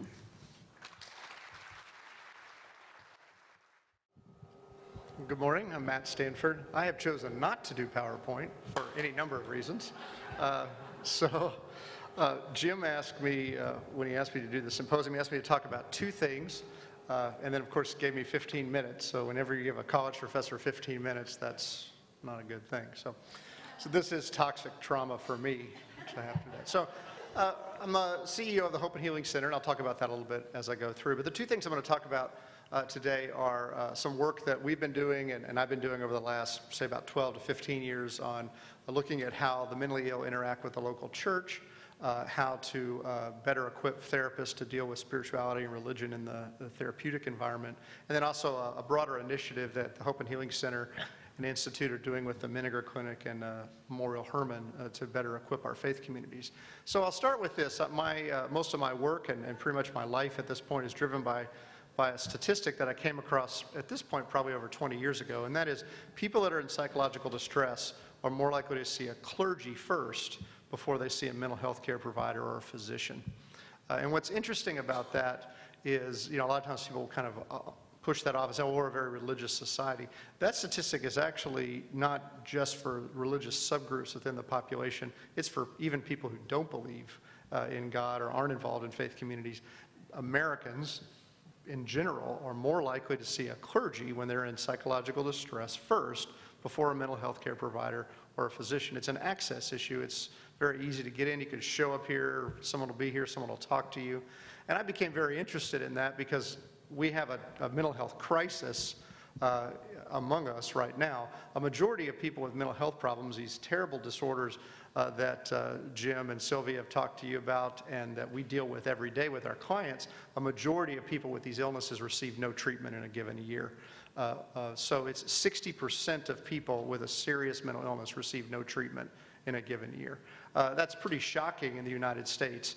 And as was mentioned earlier by some of the other speakers, you know, the 44 states, the largest psychiatric facility is a jail. 30% of the people wandering the street here, homeless, have a serious mental illness. There are 10 times more people in jails and prisons with mental illness than there are in hospitals. So, I mean, it's a disturbing thing to imagine. It's a taboo topic that we don't talk about. But as Sylvia and Jim talked about, we do have wonderful treatments if people can access those.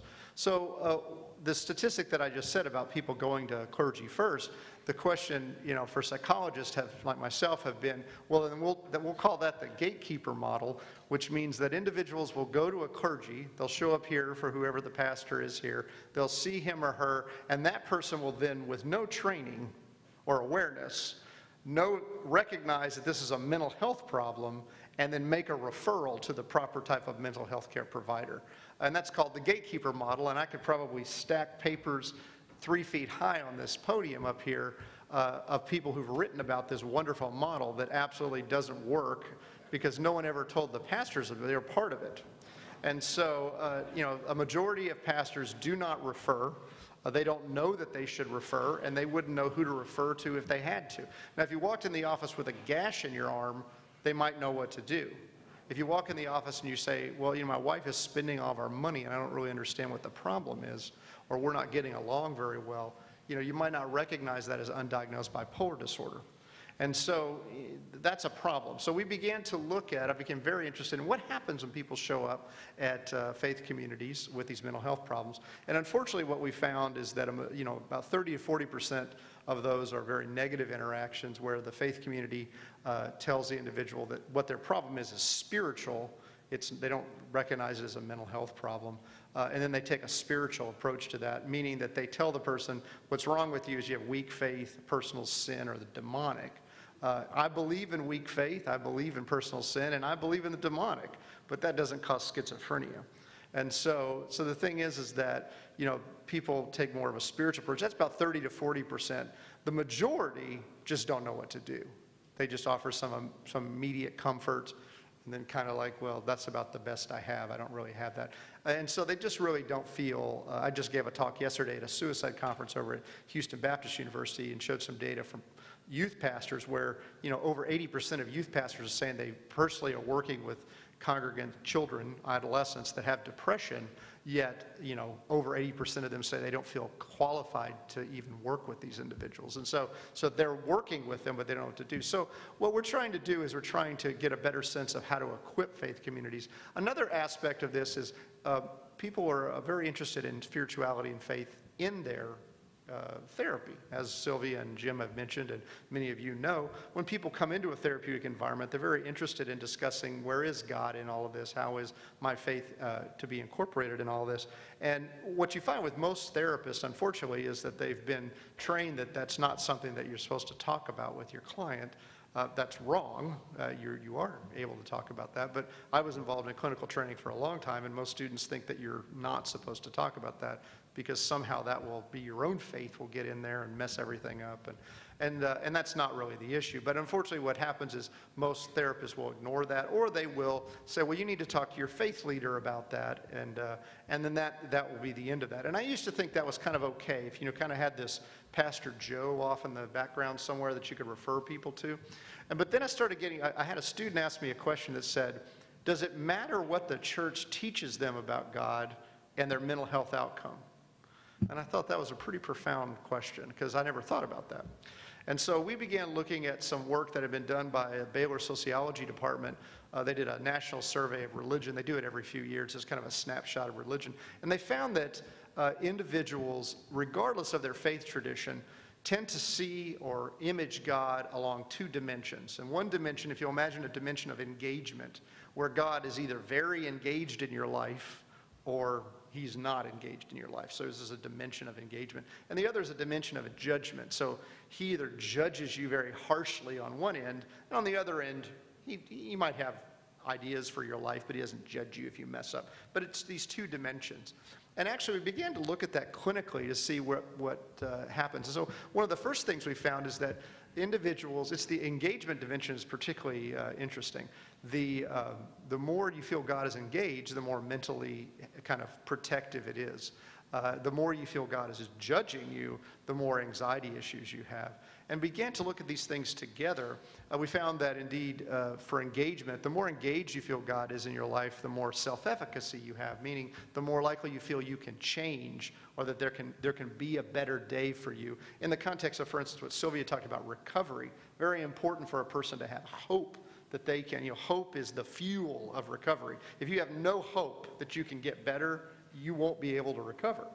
And so that's where this motivation to change. So we began to look at these two dimensions. If you kind of think about them as a cross, you find that there are kind of four quadrants. You have a God, a benevolent God who is, we kind of named these.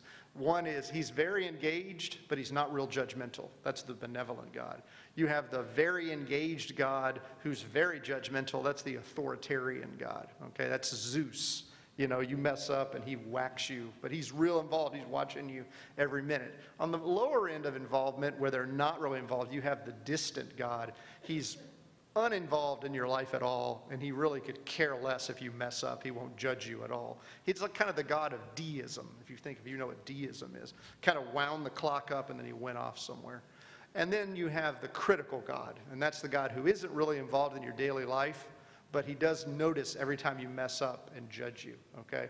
And so what's interesting about that is we've developed that to a scale now. We begin to gather data on that in different clinical populations. And which one of those God images do you think has the worst mental health outcome?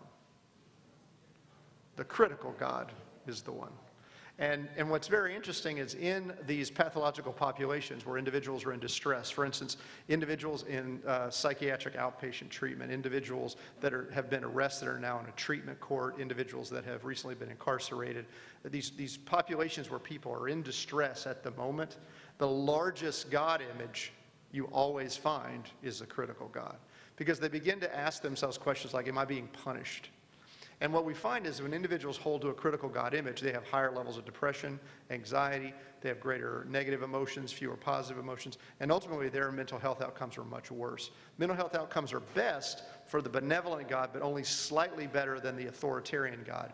The authoritarian God, actually, the outcomes are pretty good. It's all about engagement. So if you think about that from both a clinical perspective, it's important for the therapist to know what image of God does the person have. Do they believe God is punishing them? Do they believe God is there to help them change or can help them? He's engaged. But it also matters the faith community they go to. If the therapist is working with the individual and trying to gain some traction, but they're going to a faith community that's telling them, well, God's punishing you. That's why this is happening. There's no way we're going to get any kind of recovery here. So one of the things that Jim wanted me to kind of stress is that it is important, the kind of theological bend that we take and the God that we present to individuals, particularly knowing that these individuals come to faith communities first when they're looking for things. Unfortunately, there's a lot of data out there with, on more conservative Christian groups that show that, they will tell you flat out, well, yeah, this is just God punishing you. That's why I have depression. It's a sin. So good luck with that. That's just not really therapeutic. So we have found some really good, so we've developed an instrument. We're gathering a lot of data on that now. And hopefully we'll have an instrument that's going to be useful for even secular therapists, not just faith-based therapists, to be able to help assess faith in the client. Now, the other thing I wanted to talk about very quickly is an initiative that we have. Knowing that individuals in psychological distress, people with mental health problems, are more likely to go to a faith community first, to a clergy. Why is there not some big government program to train clergy, to set them up as real gatekeepers? It's just not done. It's just not done. And so the Hope and Healing Center, I forgot where I worked for a minute, the Hope and Healing Center, in collaborating with Menninger and Memorial Hermann, we began an initiative to engage faith communities in the Houston area. We offer a training for the clergy and staff called Mental Health 101, which is very similar to what Sylvia talked about, but it's a little bit more focused on, individuals are showing up here with mental health problems. What will you do with them now? How will you serve them? How will you respond to that? So it teaches you how to recognize mental health problems, how to make a proper referral. It connects you through a network of providers that we've developed through the Hope and Healing Center. You have access, faith communities that are involved in this have access to our mental health coaches that can help them with individuals. We'll help a congregation set up a pastoral care team if they'd like. We help put support groups in place. One of the things about a faith community that's so therapeutic is not only is it a front door to the mental health care system, because people go there first so they can get referred to professional care, but they come back there looking for long-term supportive community. And most churches, unfortunately, aren't set up to do that. They're not set up to be a front door, and they're not set up long-term. What they're set up for is Sunday morning service and programs that go along with that. And mental health issues are messy, as Sylvia mentioned, agape love is necessary. I often say mental health issues, mental disorders are theology changers. They will stretch you to the extreme, and they show you what grace is really all about. So that's an initiative we have. If you are in a congregation that'd be interested in that, if you just go to our website, hopeandhealingcenter.org, you can contact us via that. All of that is free of charge. We'll come in and work with your congregation. It's not just a one-time thing, it's an ongoing thing to kind of help your congregation become mentally health informed. So thank you for having me today.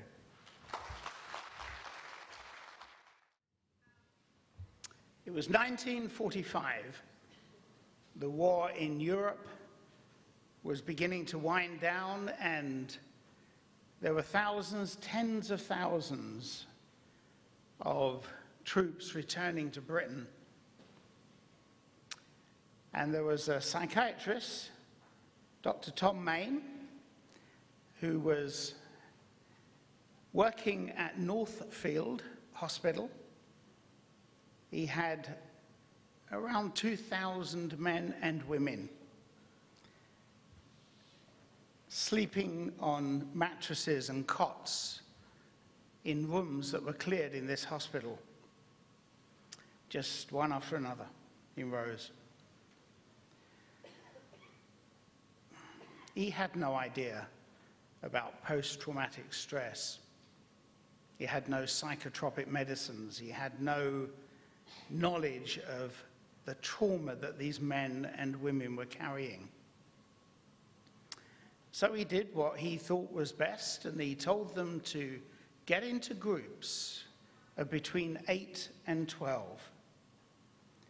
It had to be with people they didn't know, and they were asked, and they did this for 3 or 4 hours every morning, they were asked to go around the room and tell the rest of the group what had happened to them. Most of these men had already tried going home and pushed back by their family. Many of them found themselves unable to even think about home or to go back and hold down a job. Tom began to audit what they were doing, and after about 5 or 6 months, these men started coming to him and sitting down with him and saying, "Tom, I'm ready to go home."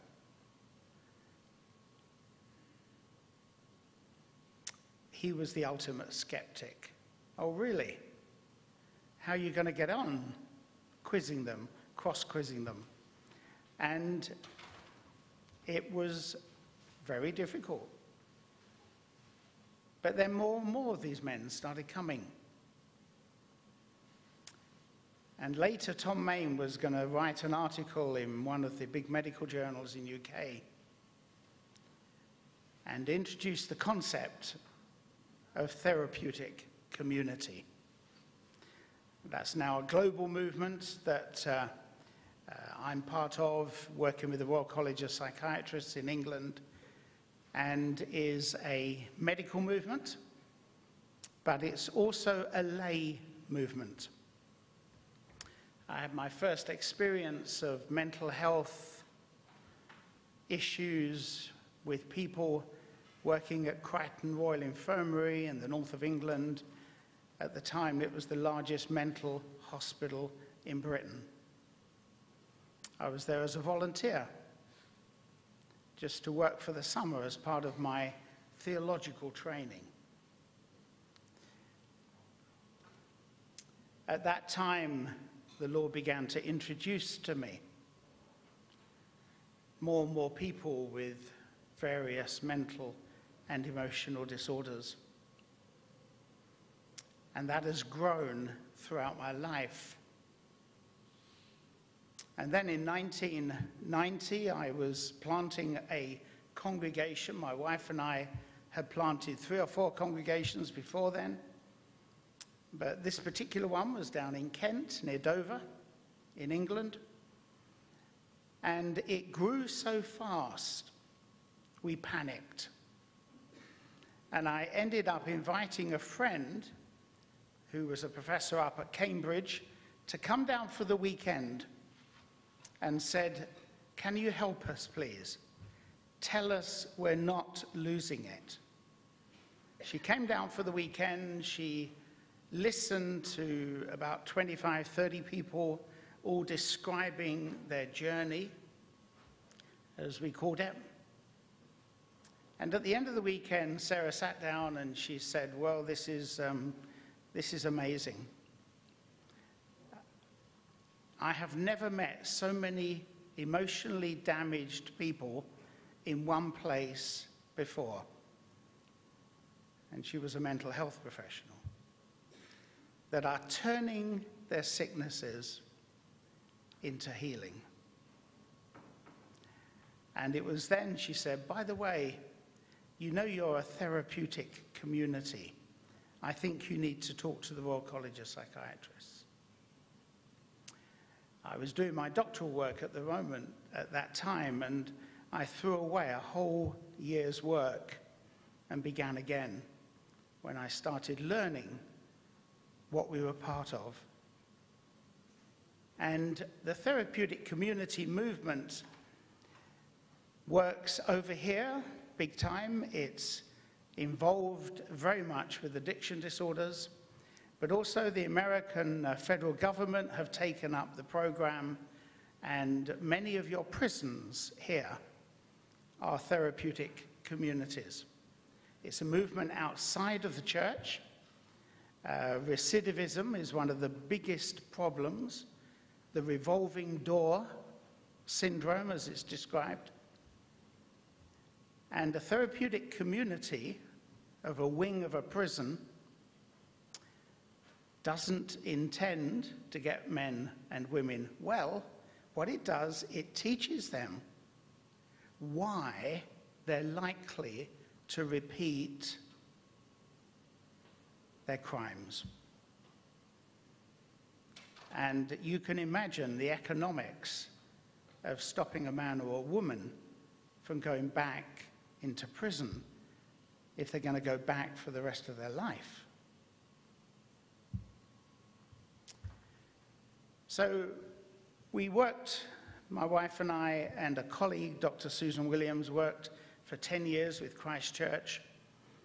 We've had hundreds of people go through that congregation and through the therapeutic community programs. And I began to write about it. I've written 10 books. The list is around here somewhere, and you can get them on the web.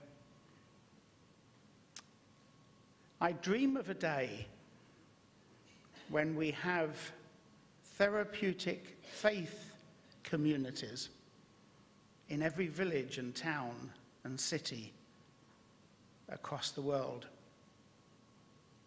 where somebody can walk in who's tried everything else, and that's our typical client, who's been through the medication programs, who's been through the group therapy, who have been through all of the health care treatment plans, and none of it's worked. And in a therapeutic faith community, you can take your time. There's no hurry. It takes 6 months for somebody just to settle and to begin to feel like they belong. We help them to go on the dole. We help them to get out of debt. We get them clothes. And everybody who comes says, well, this is how church should be, isn't it? So 8 years ago, in fact, I was over here in Cody, Wyoming, 14 years ago, doing a pastor's conference. I was asked to produce a pastor's toolbox for people that are having to cope with mental and emotional illness issues in their community. And the leaders of that symposium actually rang me 8 years ago and said, we've planted a congregation in Bozeman, Montana. Yes, there's even Americans that don't know where that is. And we decided that my colleague and I would go over and do a workshop. We did it just for, well, our joke was, select some of your most damaged people that need desperate help, and let's work with them and see what we can do. That was 8 years ago. It's a mega church. It grew from 4 families to 2,000, and that's the level it's at the moment. I'm part of the leadership team of that congregation. I spend about 5-6 months a year over here working with that congregation. And we've done quite a lot of work with people that haven't found help elsewhere. We now have a group of several hundred in that community. And they have built up for themselves, doing their journey and finding healing and wholeness, found a therapeutic group IQ among themselves. What the congregational leaders wanted to do was to move away from employing huge numbers of therapists to actually having people in their congregation, so that when somebody walked through the door who was going through a depressive episode or was feeling trauma from an event 20 years ago that they've never been able to shake off, that we would have someone in the congregation already that's done that journey and can share with them how they managed to break those cycles in their lives. And the therapeutic community movement intentionally moves towards experts by experience and not just by qualification. And what we're looking at here is we're looking at a movement of people not that are qualified academically or professionally to help, but are qualified purely on the basis of I've been there and I've done that. Mental illness is very complex. It's very deep, and it's multi-layered. And it takes a long time, often, to help people successfully. But a church setting is an ideal place to do that long term. And I'm privileged to be here today just to share that story with you. I also don't have a PowerPoint. I wouldn't know how to use one. Sorry. Did I really say that? I'm sorry. But I have written 2 documents for you. One is Introducing Therapeutic Faith Community, which is basically just a bunch of key contact opportunities to get onto websites.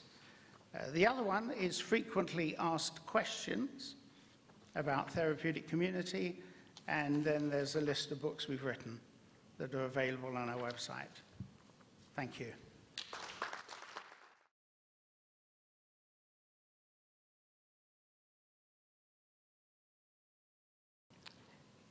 Can you help us understand how we might best deal with someone who is having a hyper-religious or psychotic episode? Anyone? Okay, they're going to self-appoint. Well, so a hyper-religious, so and is it out of the context of the person's faith tradition? That's the important. Those who came up with this question, is that out of the context of the person's religious faith? Do we know what we meant by hyper-religious? We do not know. The reason I ask that is there are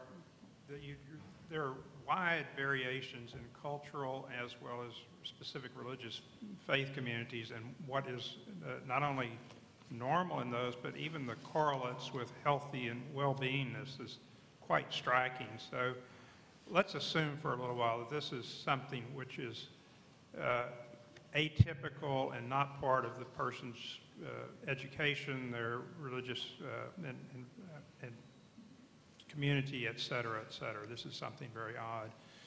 Then helping that person to find a mental health provider is going to be high on the list to do. And to try to do that, and as I think Sylvia and Matt talked about before, both being non-judgmental and not talking about whether they're correct or incorrect in their belief, but that they seem to be suffering and in distress. And you know people that can help individuals that are experiencing distress. Now I can say that, I think it's accurate. I think it's awfully hard to do at times, especially with that type of fixed and false belief. I would just reiterate the idea that you really do have to make sure it's outside their religious context. So, I mean, churches that I have gone to, if a person might come to this church and say, God's been talking to me last week and he told me that da-da-da-da, you might go, well, this guy's crazy, so, but that's perfectly appropriate within that context. The other thing I would say is, and Jim said this person is probably thinking that they're getting a message from God or that they're having personal experiences that are kind of outside that context. It's going to be difficult for you to try to convince them that they're not. And so one of the things I tell people all the time is it's impossible to reason with an unreasoned mind, okay? What you need to do is you need to connect with them emotionally. So they're having emotional experiences, they're excited about this, or they're fearful, or they're angry, or whatever.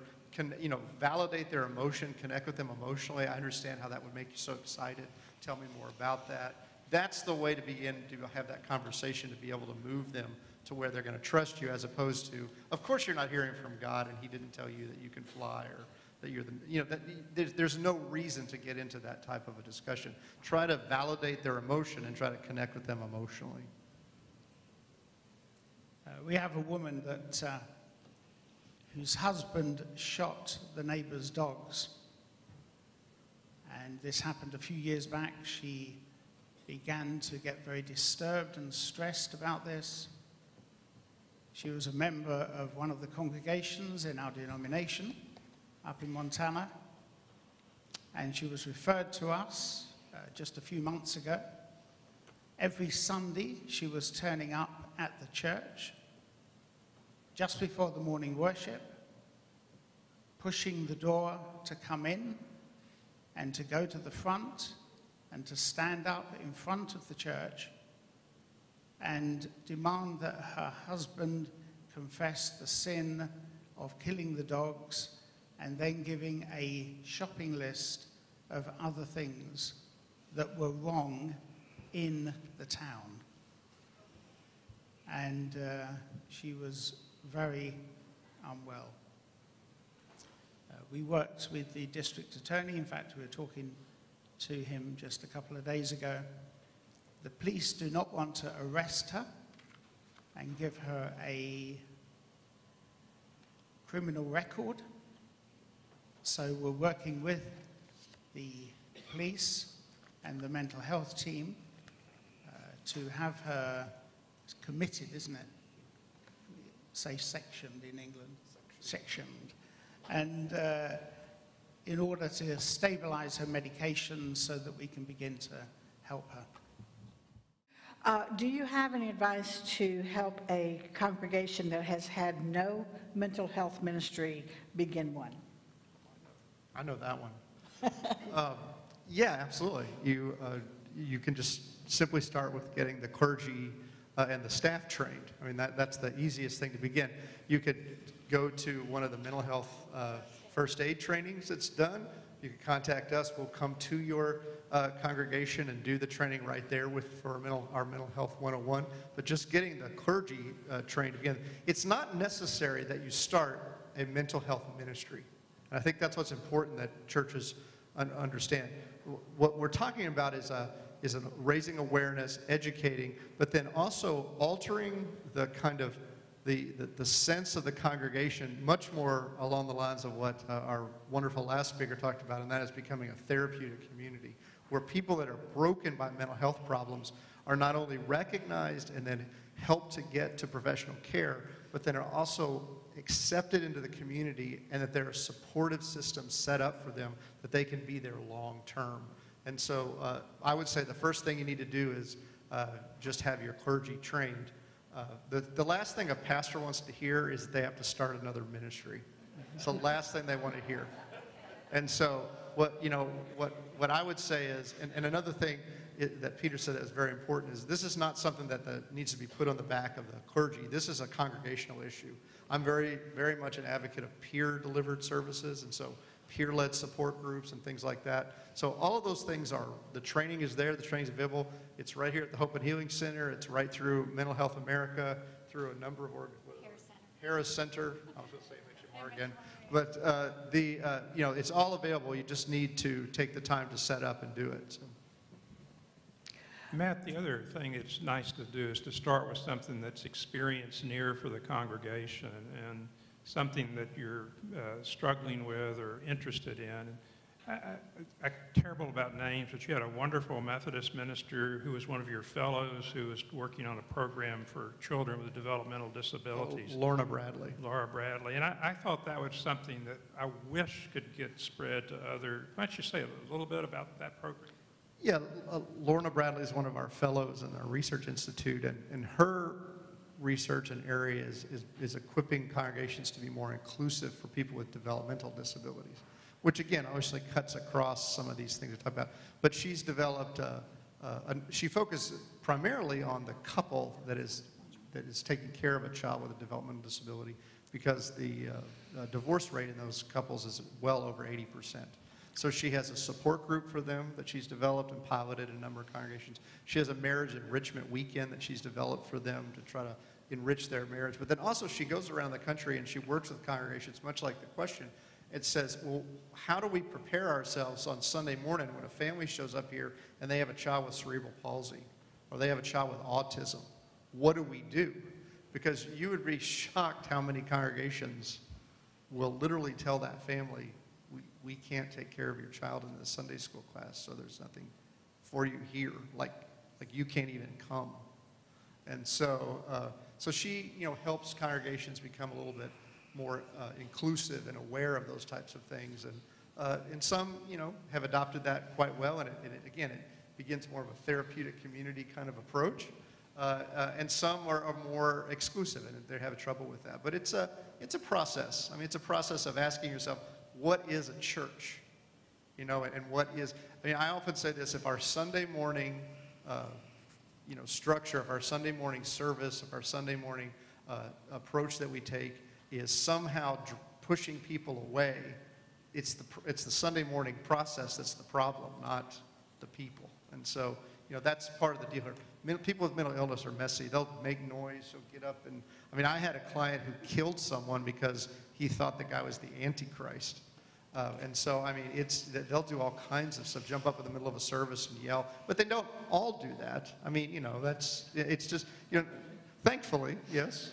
But the thing is people with mental illness are among us. People with mental illness are us. People with mental illness are not other, they're us. And so, we just need to be more inclusive and accepting of those problems.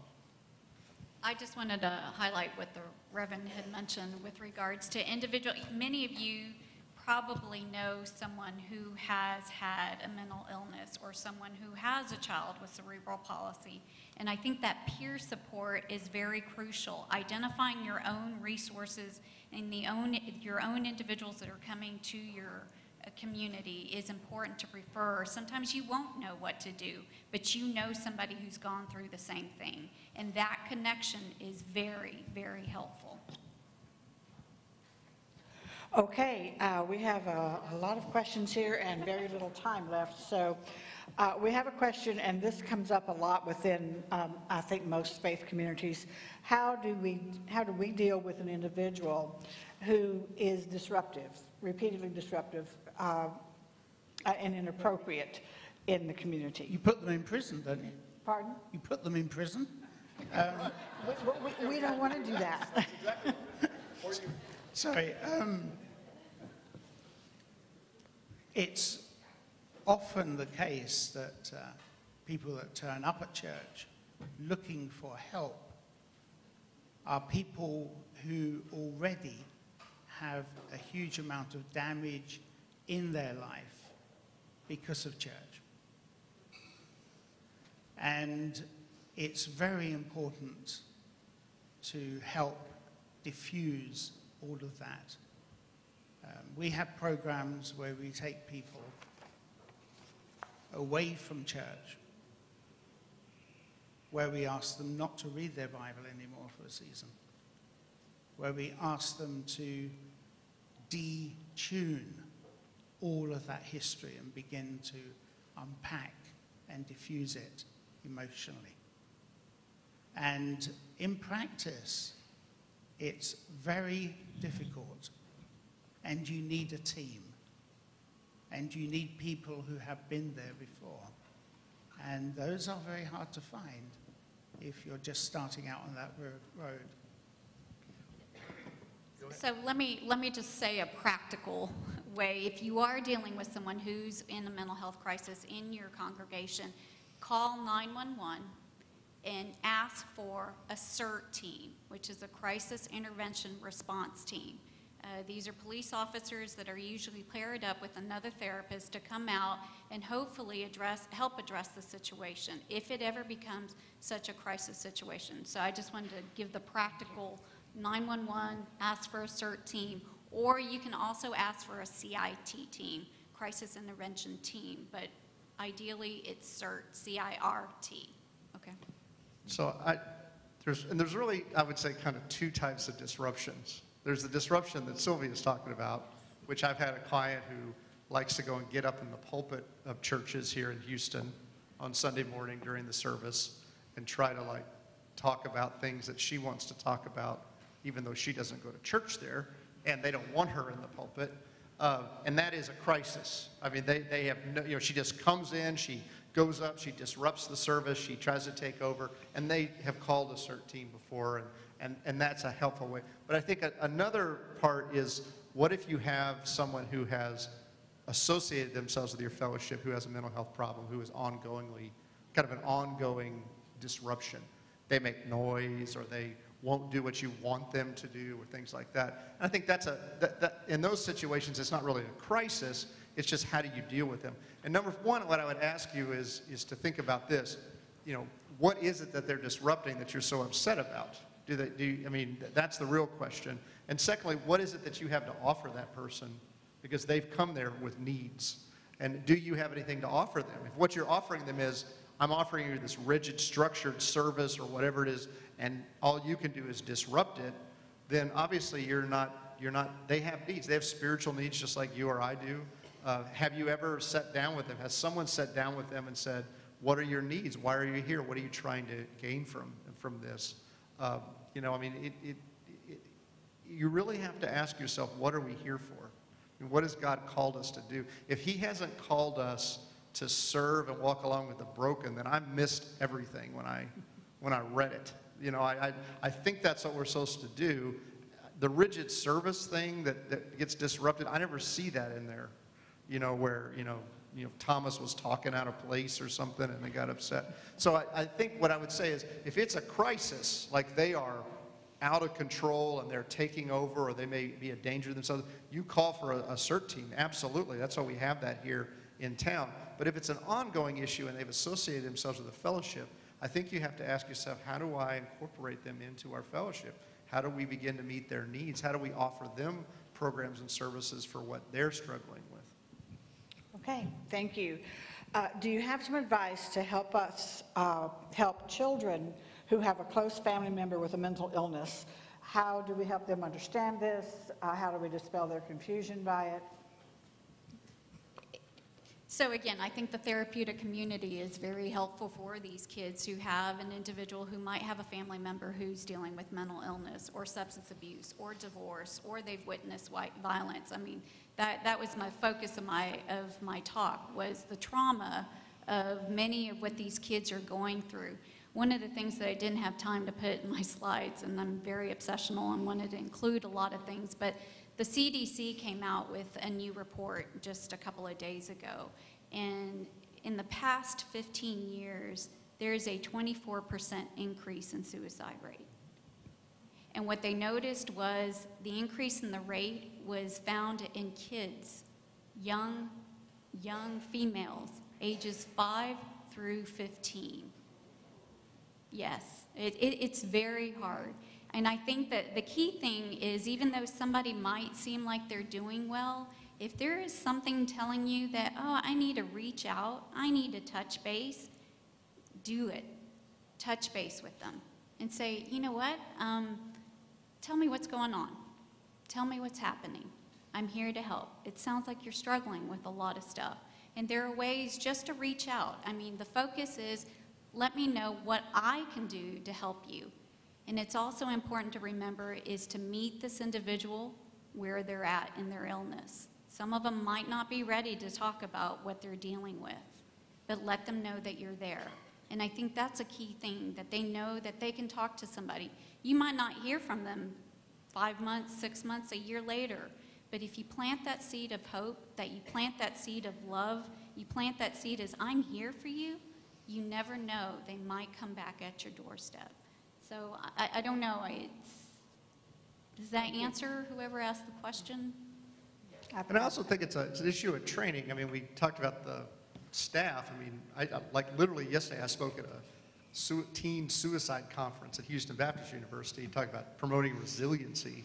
I mean, your youth staff, they need to be trained how to recognize these types of things, how to promote resiliency, how to develop a therapeutic community. When we hear these children commit suicide, we always hear, well, he was a loner, he didn't have any community, he was not supported.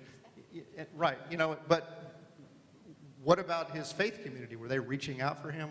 I mean, so the thing is I think you also have to have the youth staff prepared and ready for that, to recognize that. I mean, children who have a mentally ill parent, they're much more likely to have a mental health problem themselves, let alone the trauma that they're having to deal with. So, I mean, again, it's just an issue of educating and recognizing what's going on. I think, you know, I have a lot of pastors tell me, look, I never see problems with people with mental health problems.